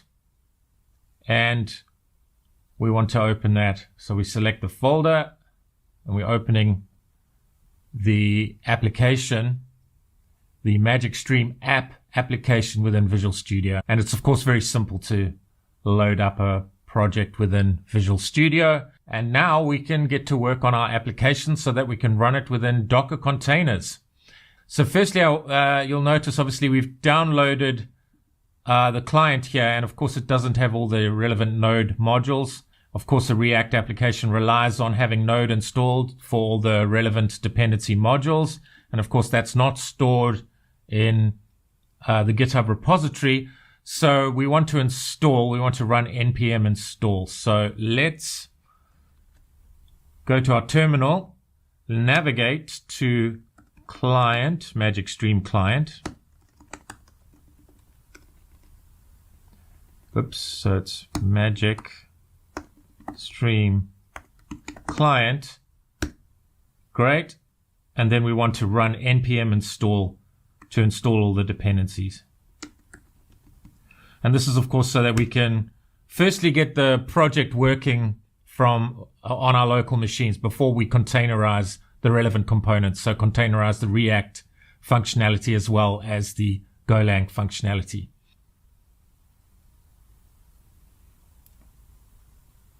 Okay, it seems to have gone okay. So that's installed all the relevant Node dependencies that our application needs, our React application. Note that I used Vite to actually create this project. There will be significance to why I've mentioned Vite a little bit later, but for now, let's just continue setting up our local environment. Right, so you're probably going to want to install MongoDB. I'm not going to go through all the instructions of how to install a local version of MongoDB because I've already done that in a previous Free Code Camp course. So what I'm going to do is I'm going to go to the Free Code Camp YouTube channel here. Okay. Let's go to videos. And it is the video that I'm concerned with here where I take you through a step-by-step creation of the code for the Magic Stream application. So it's this particular video here you want. And if you look at the chapters that are detailed within the description, you can find where I'm setting up MongoDB on a local machine and just follow those instructions to guide you through the process. So you want to install MongoDB and you want to install a UI utility called Compass, but that's part of the installation process, which I guide you through this course here. Okay, excellent. So let's click off that there. Great. So I'm assuming now you've got the MongoDB Community Edition installed on your local machine, your development machine. And the next step is to create the environment variables. You see the environment variables on which this application depends will not exist, obviously, within the GitHub repository. So we need to manually create that. So that's the next step. And we're going to create the .env file, which stores our environment variables within the client application. So if you select this folder here and go new file, let's name this .env, the standard naming convention for a file that will store the environment variables. To save time, I'm just going to copy the environment variable from a file off screen into my .env file here. So you can just add this particular environment variable. So we're just trying to get the application initially running on our local machines. That's all we're doing here. Great. So we've got all our node modules, our dependencies. We've created the .env file for the client. And we need to create another .env file, but on the server. And this has significantly more environment variables.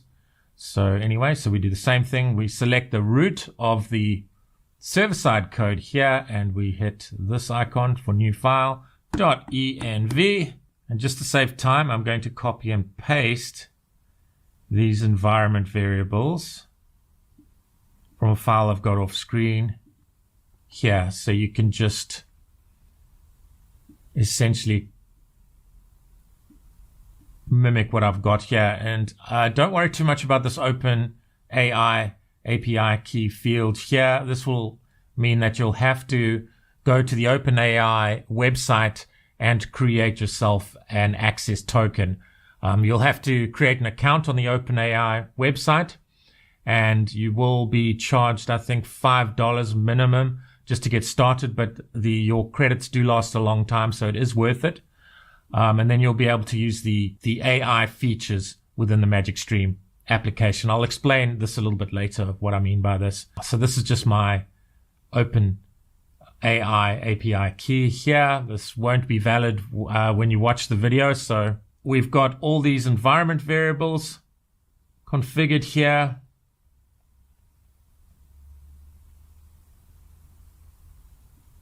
And this is for the server side. So initially for the MongoDB URI, it's pointing to the MongoDB database that we're setting up locally. This is what this connection string means.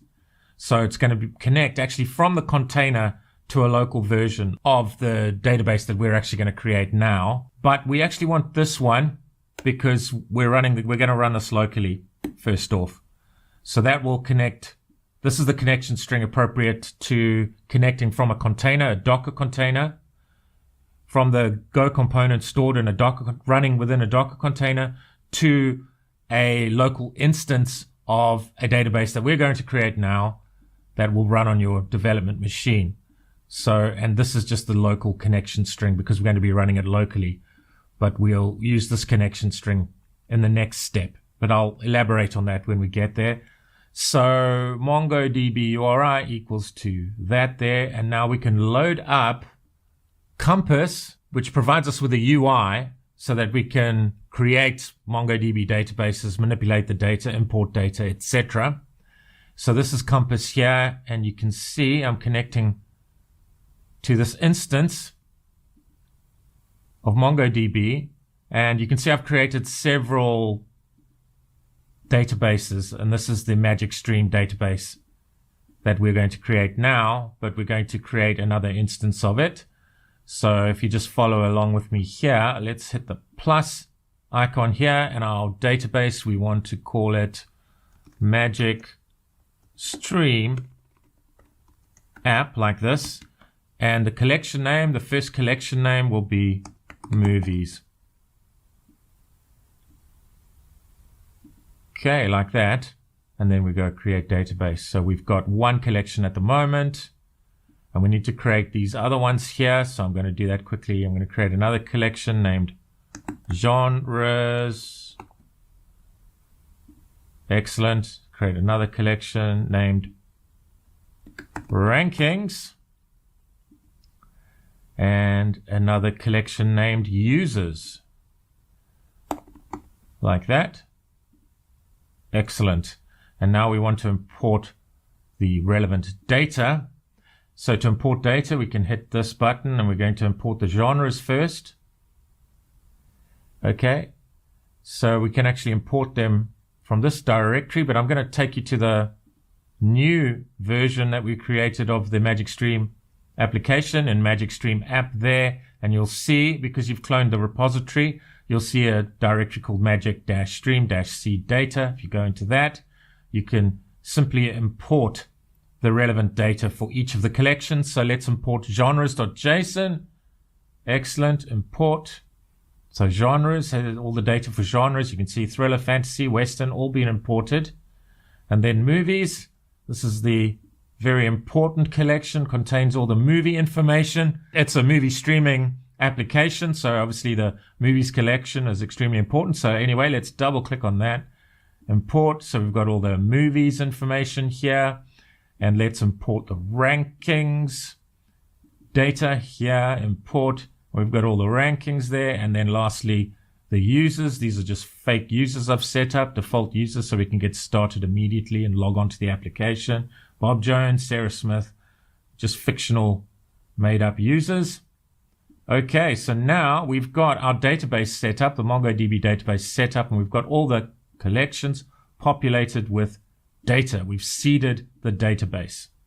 Great. One thing I need to change is the database name. So this is Magic Stream app. Let's just confirm that. If we go to Compass, we've got Magic Stream app. That's our database. So we want this to be Magic Stream app, because that's the MongoDB database that we've created using the Compass utility that was installed when we installed the community version of MongoDB on our local machines. Okay, and you need the connection string to be set to this because we're running an instance of MongoDB locally initially. We just want to get the application working first. So I think we're ready to actually run the application. I think that's right. And we're just doing this before we containerize the components, so the client and the server. So let's run the server side first. So I'm going to create a new instance of the terminal here. We're using PowerShell here, and let's navigate to the server application, Magic Stream server, like that. Okay, we're in Magic Stream server, and then the command to run our server-side code is go run dot like this. Okay. Okay, excellent. So it's listening on port 8080, and we can actually test that that is running appropriately and connecting to our database by navigating to localhost.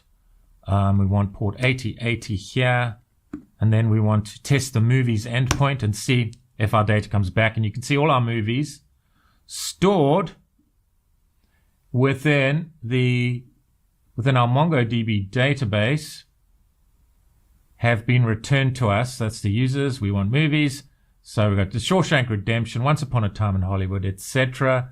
And that data is being returned to us in a rather ugly manner at the moment from this movie's endpoint. And we use this data obviously on the front end and appropriately display them on the home page.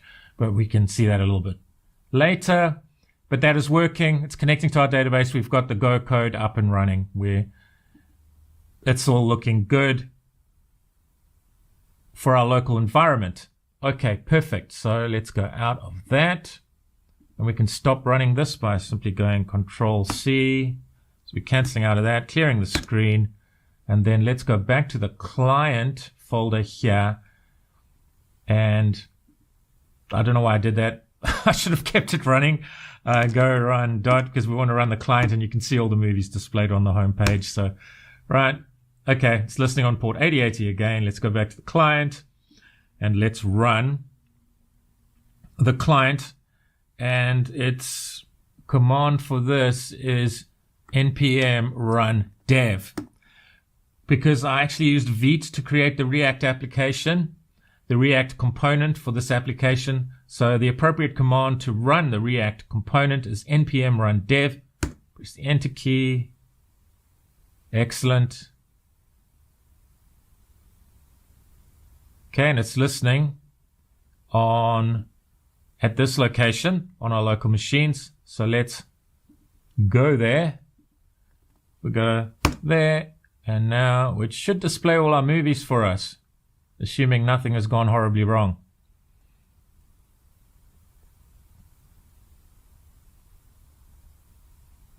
There it is. Woohoo! So we've got Magic Stream running locally now. And can we log in? I think we can. Let's log in as Bob Jones at hotmail.com. And that's one of our fictional users, Bob Jones. And there it is. We're logged in. And this is the AI feature that I was telling you about, which you won't be able to run unless you have an OpenAI key. So if we go to review, basically what it does is it takes an admin movie review and it reduces it to one word, summarizing the sentiment behind the actual movie review. So I love the acting in this movie. It was absolutely sublime. That goes off to OpenAI, and OpenAI uses its intelligence to produce one word which summarizes the sentiment behind the movie review. And in this case, that sentiment is excellent. Okay, so I think that's good enough. We've got it all running locally. That's great. The next step now is we want to containerize the client React component and the Go component. Excellent. Let's log out. Done. We've got the Magic Stream app running successfully on our local machines. We've just proved that, so we're all set up locally.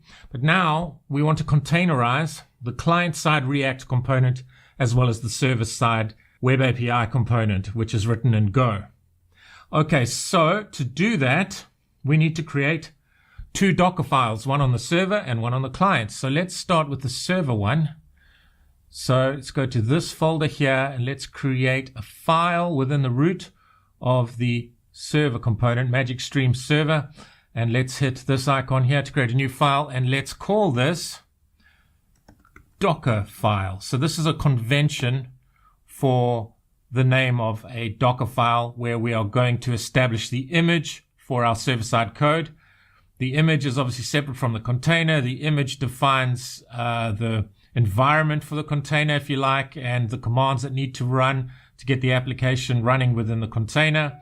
And of course, the container is like an instance of the image, which is what actually runs when you run a Docker image.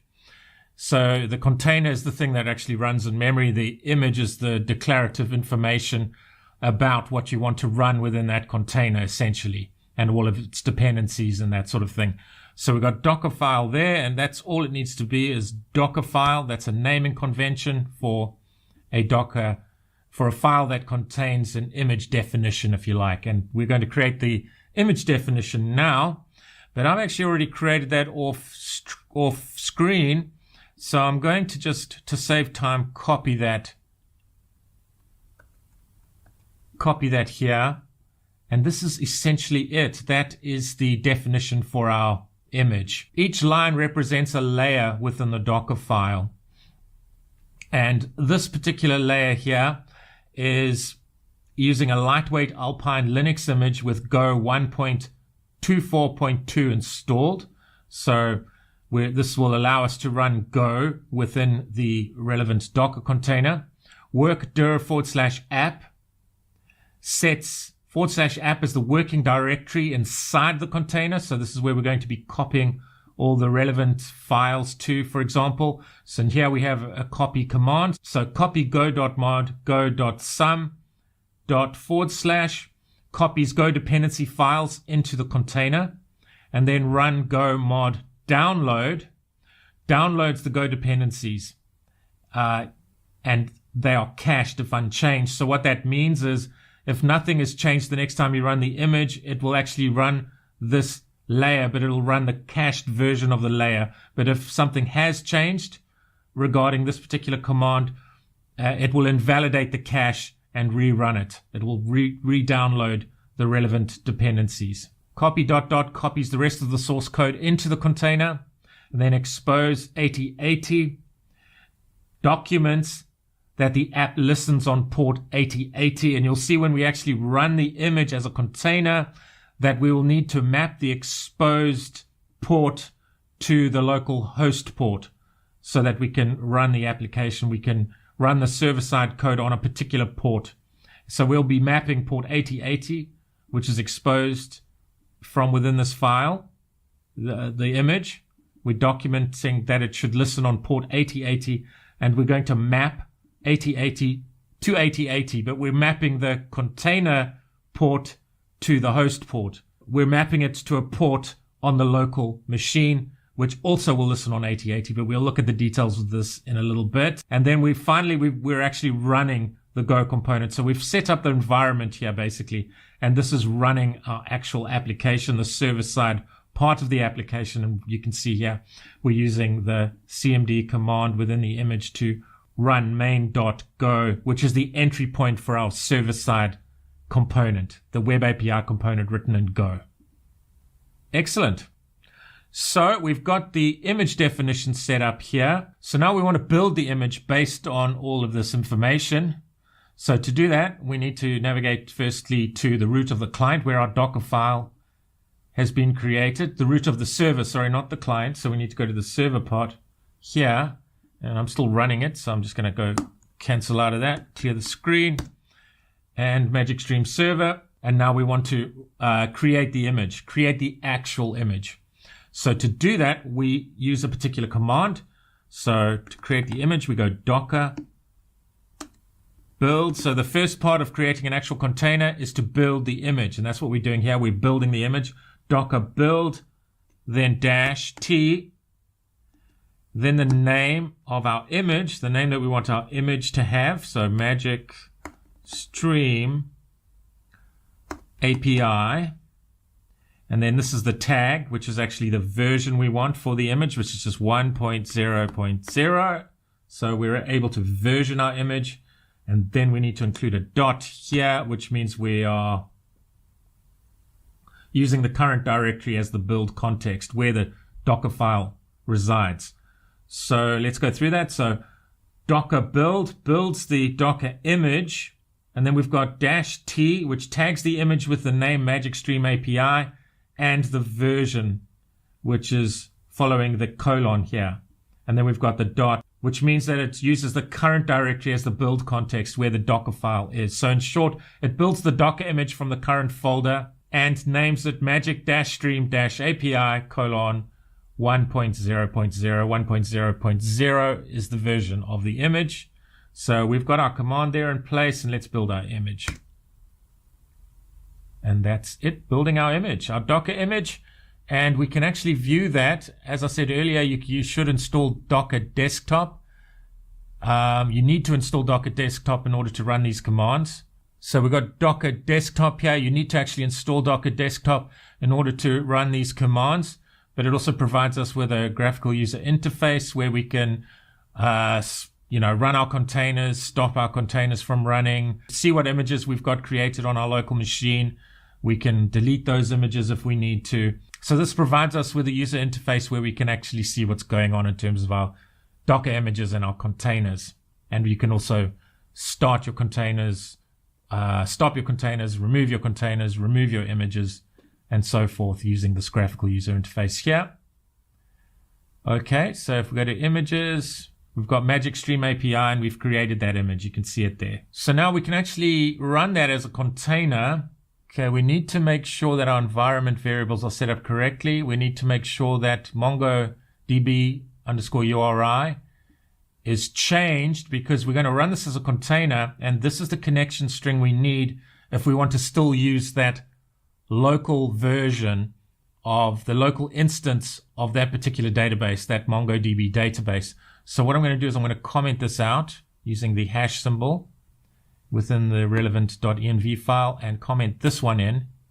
And this, as I said, allows us to connect to the local version of the database, the MongoDB database, the local instance, rather than one that's running in a container, for example. So we want to connect to the local instance, and this is how we can do that. We've set up a local instance, but later on, we're going to run the MongoDB database within its own container. But for now, this is how we need to connect to the MongoDB database from our server-side code.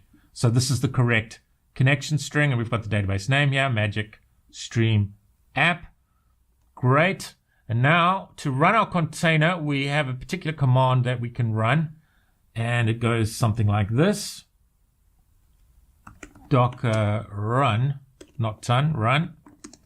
Docker run -d, because we want to run it in detached mode, so it runs in the background, and then --p, and now we do our port mapping as discussed earlier. So we want to map the port.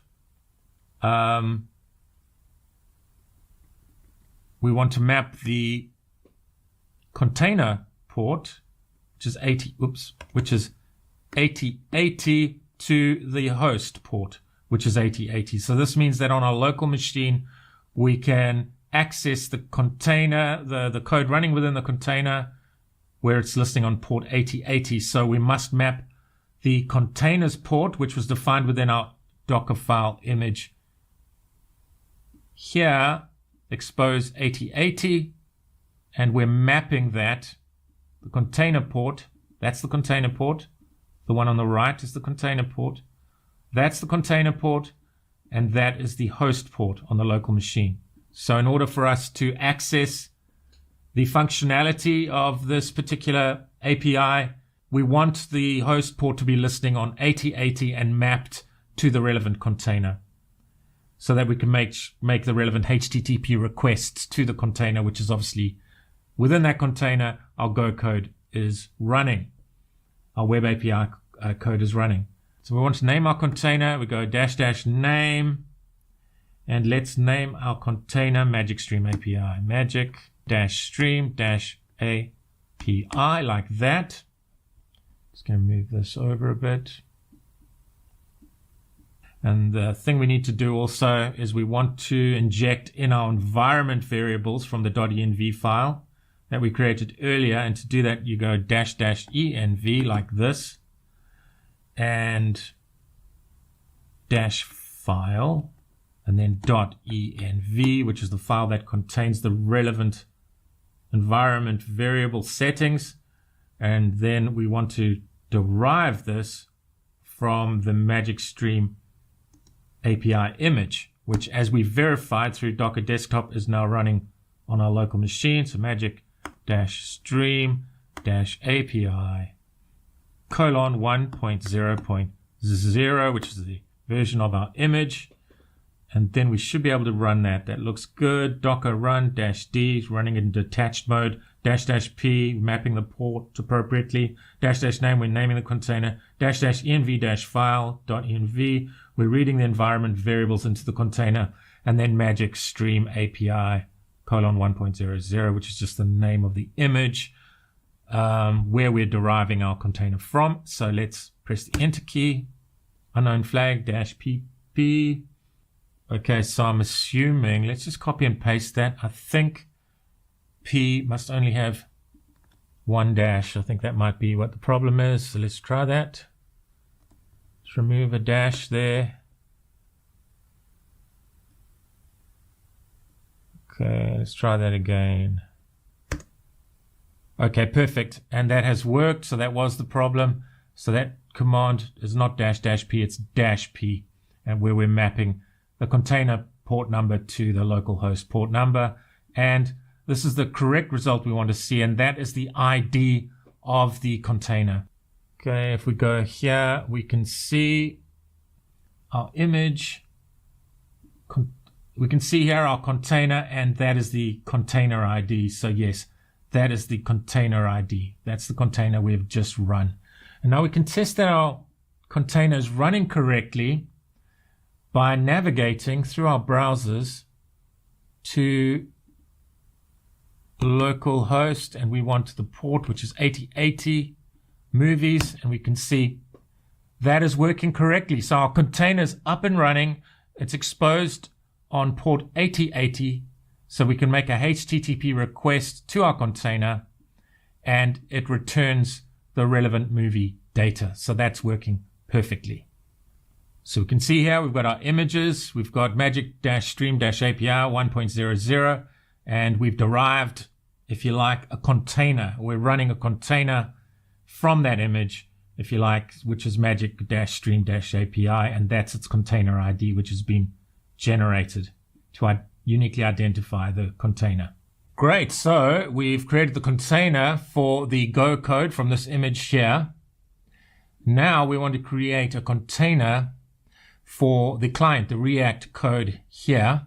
So it's the same process essentially. We need to create a file, a Docker file, which defines the image that we want to create. So we're in the root of the client here, and we are going to hit this icon to create a new file, and we follow the convention, Docker file, the naming convention. You can see it's got a whale there now, a whale icon, which denotes that it's a Docker file. Great. I've actually already created the Docker file. Just as before, I'm just going to copy and paste that in to save time.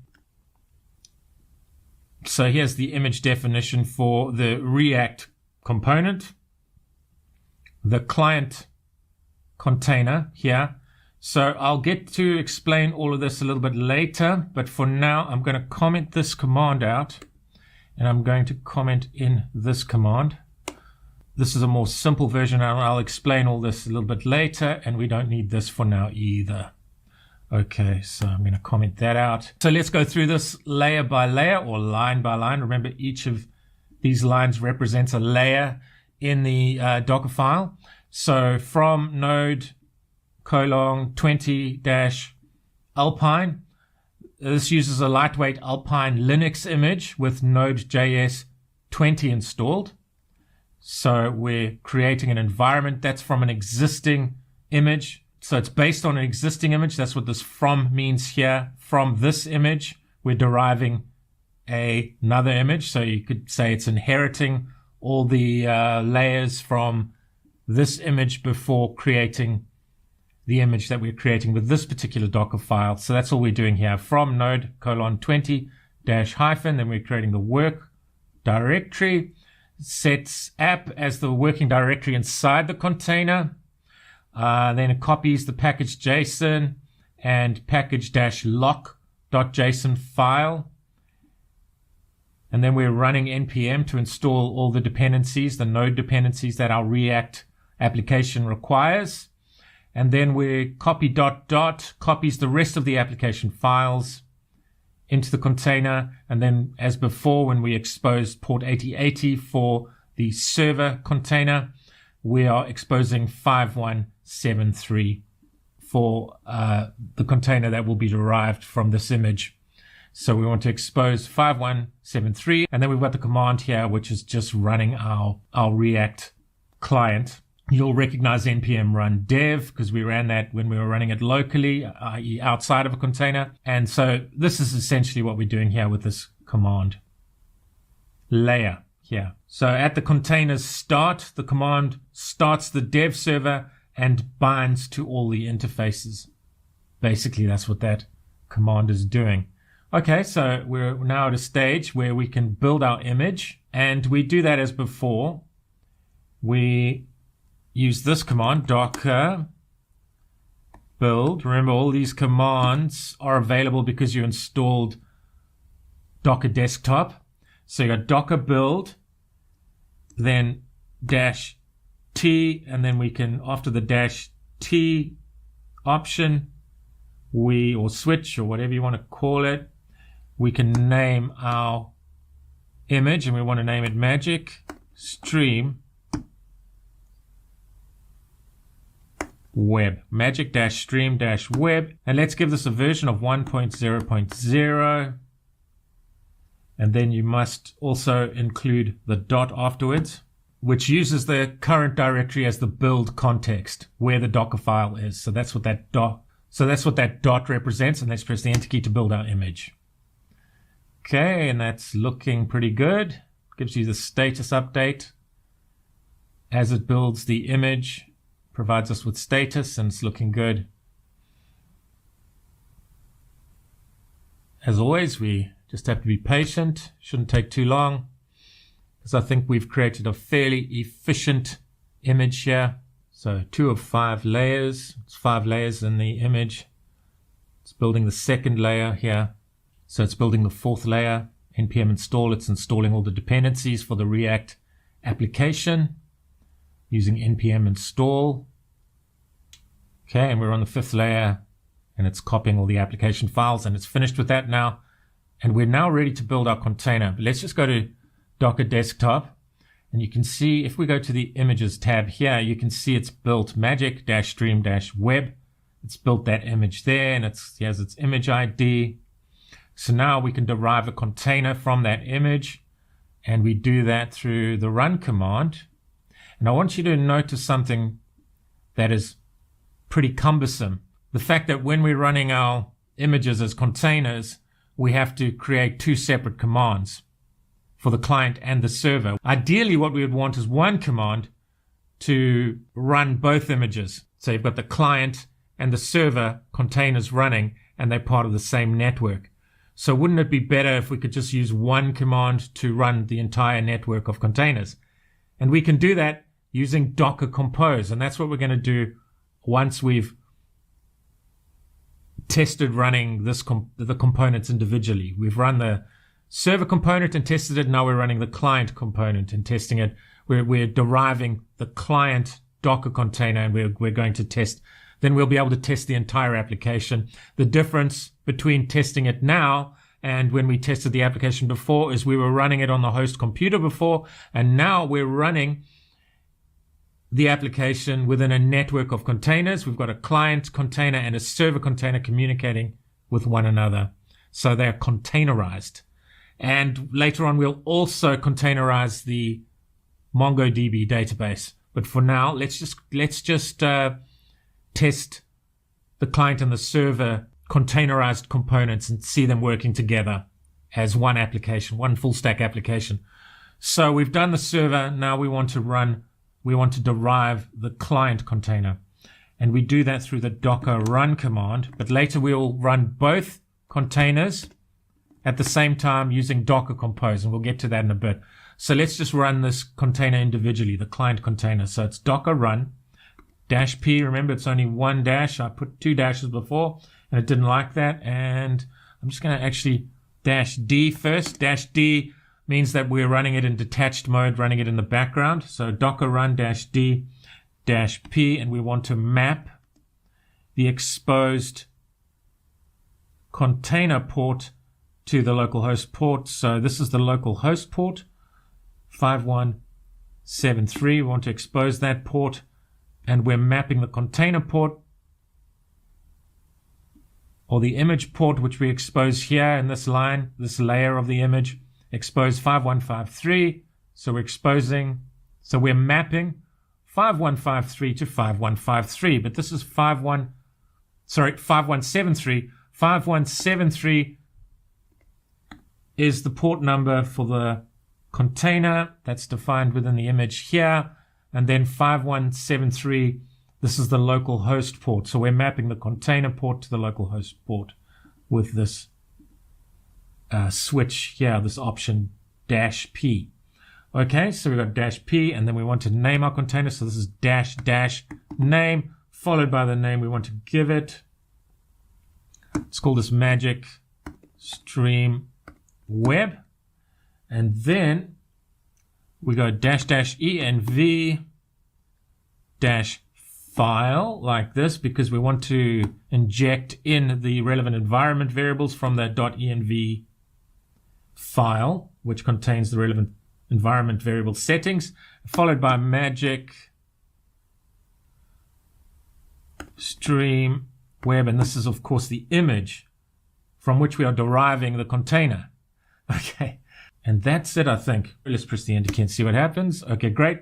And now it returns the unique identifier for the actual container, which means the container is now live, up and running on the local machine. And let's see that. So we've got the image here, and then we've got the container from that image, Magic Stream Web. So they are running. So now we should be able to run the full application. Right, okay, so we've got our two containers running. You can see that here.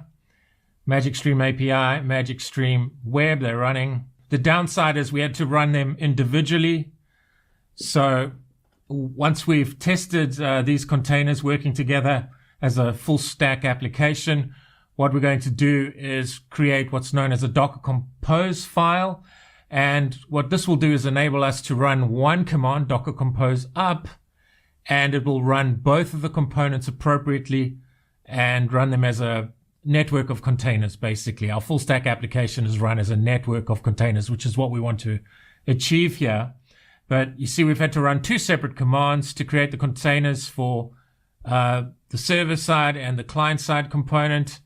And that's not ideal. And you can imagine if we have several containers that we want to run as a network, you don't really want to be running each container individually every time you want to test your application. So that's the necessity for the Docker Compose file. The Docker Compose file, which we're going to create next, will allow us just to run one command and run all of our containers in a network. And we'll look at that in just a bit. But let's just test what we've done at the moment. Let's load up the browser and go localhost 51. And there you go. So it's all working as expected. Let's just log on with one of our users, Bob Jones. Okay. Just for good measure. And there you go. Those are recommended movies for Bob. He likes sci-fi, fantasy, and comedy, clearly. Great. Okay. So the application is clearly working. Excellent. Let's log out. So now we want to create our Docker Compose file. And what I'm actually going to do is I'm going to go to Docker Desktop. I'm going to stop these from running, and I'm going to remove these containers. And this is how you can do that from within Docker Desktop. We want to create a Docker Compose file, and we're going to create that file within the root of the Magic Stream app directory. So let's do that. Let's create a Docker Compose YAML file. It's a YAML file, which is just a format for a file like XML or JSON, but YAML uses indentations and colons. You'll see what I mean when we create this file. So, okay, so we're going to create the Docker Compose.yaml file within the root folder, Magic Stream app. Let's do that. Let's hit this icon to do that. And we go Docker -compose, and this is the naming convention for a Docker Compose file. And we go YAML. You could also go YML, but let's type out the entire extension, which is YAML. So we're creating our Docker Compose file, and you can see the relevant icon has appeared there within Visual Studio. So it's recognizing the Docker Compose file. Visual Studio is recognizing the Docker Compose.yaml file. And I'm just going to copy it in here, just the basics for the file. We'll have to alter a few items within this file, but I'm going to copy the Docker Compose file I've got stored off screen here and paste it in here just to save time. And I'll go through the relevant parts of this file. So this contains the actual containerized image for Mongo, the Mongo database, the information, the definition for the image, from which we derive a container that contains the MongoDB database, but we don't want to do that right now. So this also seeds the database. I've automated the seeding of the database, and we create what's known as a volume. But I'll go through that in just a bit. We want to create a more slimmed down version for now. So I'm going to remove this DB stuff here. We don't need this either. So we just want the definition for the API component and the React component for now, just so that we can test basic Docker Compose functionality and its significance. This name isn't the same as we've got currently, so we need to just modify that. Okay, and the container name will be Magic Stream Web for the React component, and that's the image that we created earlier. Okay, and depends on, we can remove this because we're not containerizing the database, at least for now. So we can remove that there, and let's alter this name here. So it's Magic Stream API 1.0.0. That's what we named our image, and our container, let's stick to this convention, Magic-Stream-API. Okay, we've got the ports mapping there, and we've got the relevant environment variables. And you can see here, we're actually reading in. So when we use Docker Compose, we want the relevant settings to be read into the containers. Like here for the React component, and then all of these settings for the Go component. So we want these environment variables read in when the Docker Compose command is run, and we'll look at that in just a bit. So we actually need to create a .env file, and that's the significance of this particular .env file, is that these settings will be read in and injected into the container when Docker Compose is run. Okay, so now within this Magic Stream app folder, the root folder for our full stack application, let's create a .env file. So let's right click this panel, go new file, and .env is the name of the file we want to create. And I'm just going to copy those in just to save time. Don't worry about the individual settings. I can explain that a little bit later on. And we've got all of these now, all these settings within the env file, which will be picked up when we run the Docker Compose command. And these settings will be injected into the Docker Compose file. And in fact, I've made a mistake here. I've created this Docker Compose file within the server directory. We don't want that, so I'm going to just drag that out of there into the root. Yes, that's where we want it. We wanted this Docker Compose file within the Magic Stream app root directory. So I've dragged that out there, and it's going to pick up these settings, so secret key, from this .env file when we run the Docker Compose command, and it's going to build both the web container from the image we created for React, for the React client component, and it's going to create a container for the Magic Stream API image. And you can see that we've got all this detail here. For example, we're mapping the ports appropriately. Here we've got the container name, image, but we're putting it in a differently formatted file here. Whereas we're using run to create the containers individually before, now our Docker Compose file will create both the containers in a network of containers automatically. Okay, so we want to, in fact, let's just create a new terminal here, and it's going to default right to this directory, to the root directory where our docker-compose.yaml file resides. And now we're going to derive the relevant containers from their appropriate images by using Docker Compose. And we're going to run a Docker Compose file. You can see here, if we look at the containers tab, we deleted those containers that we created using the run command, and we're now going to create the containers with one command, whereas we had to create the containers with two separate commands before, which isn't ideal, especially as you scale up your application. You could have multiple containers. Docker Compose is a far more efficient way of creating your containers. We need to change one more setting here. So I'm going to just comment this out here. And we want it to connect from the container to MongoDB hosted locally. So we're going to be connecting to the locally hosted MongoDB instance that you can see here through Compass in this particular case. And this is the appropriate connection string to connect from a container, the container that encapsulates our Go functionality, the web API functionality. We're connecting to the locally hosted MongoDB instance here. And we need to change the database name to Magic Stream App. Like that there. And it's going to pick up these settings. This is what this dollar, and then wrapping the relevant environment variable within curly brackets is all about.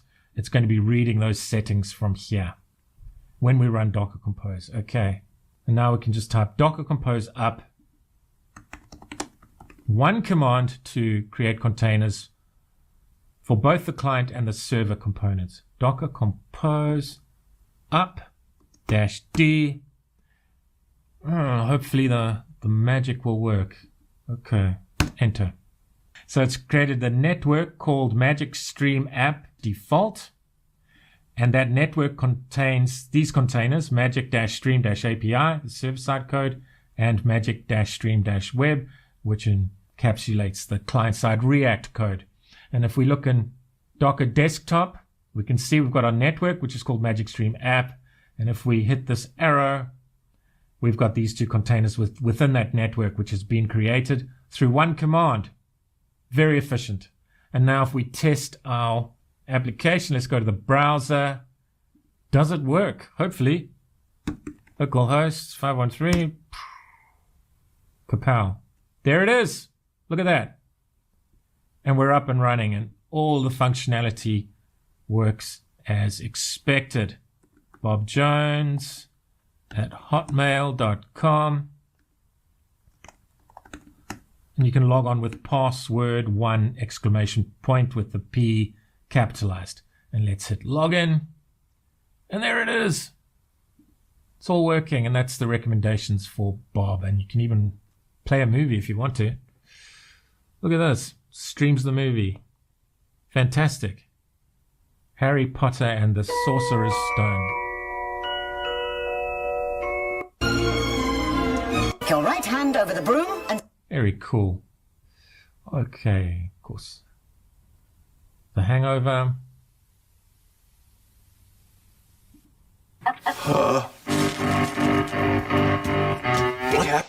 So our application is working. Fantastic. Okay, so before we continue, I just want to make sure that these containers that we are now running through Docker Compose are stopped. Let's stop that one, stop that one, remove this one, and let's remove the client React container. So we've removed those. And before we continue, I want to fix what can be seen as like an edge issue. Let me just explain this issue. So this does involve altering the code before we continue. So the issue is at the moment when a container is built for the client React component, the environment variable, this environment variable here. So if I go here, no, not that one. If we go into the client.env, we can see we've got this environment variable. Now, currently what's actually happening is this environment variable is being baked into the image, which means when you run Docker Compose, you can't override this setting, which will be a problem when we actually port the containers to Hostinger, because obviously Hostinger is going to have a different setting. It's not going to have local host. We wanted to read the environment variable when we run Docker Compose on Hostinger. We want to read it from this environment variable, which is situated in the root of the application here. So when we run Docker Compose, it will inject this setting into the Docker Compose file. You can see it here. So we don't want localhost. We want the actual server name or the IP address, for example, for our VPS on Hostinger. So in order to do that, we need to alter our code so that this environment variable is not baked into the image for the client React component.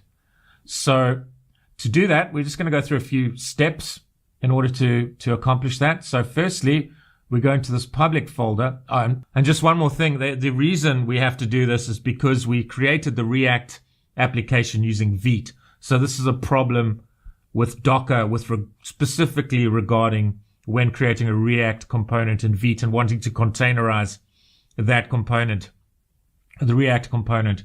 So to get around it, we go into the public directory here. So firstly, we need to create a new file within this public directory. So let's create a new file, and we want to name this. It has to have a specific naming convention, env.template.js, like this. Press the enter key. Great. And then the actual configuration needs to look like this. So just imitate what I've got here for the configuration for the, oops, I've called it enc. That's not right. Let's rename that env.template. So it must be env.template.js. And then this is what this file must look like, must contain. So window.__ in capitals env__ equals open curly brackets API_URL : and then we wanted to read that environment variable when Docker Compose is run. And you can see that environment variable here within the YAML file for the Docker Compose file, the Docker Compose YAML file. So this is what this env.template.js file is doing. We're targeting that particular environment variable, and you can see that within the Docker Compose file. So what that'll do is it'll inject whatever that setting is. That setting is there, and we're reading the actual host name from within this .env file here. So we're reading that into the Docker Compose file when Docker Compose is run. And this is how we're able to inject the relevant information when we run Docker Compose, so that this setting isn't baked into the image, meaning we can't override that setting when we run Docker Compose. And this will allow us to easily configure the relevant name of the server when we port it and deploy it to Hostinger. And that's why we're doing it like this. Great. So it just involves a few steps to get this done. So we've got this one sorted. We've done that. The next one is we need to change some code. So wherever we are reading the relevant configuration setting, the environment variable, we need to change that. So let's go to src, and we've just got to change it in two places. So axios config.js, and here we are reading the vite environment variable, which is this one here. We don't want to read that anymore. We want to read whatever is injected. We want to read whatever the environment variable is that is assigned to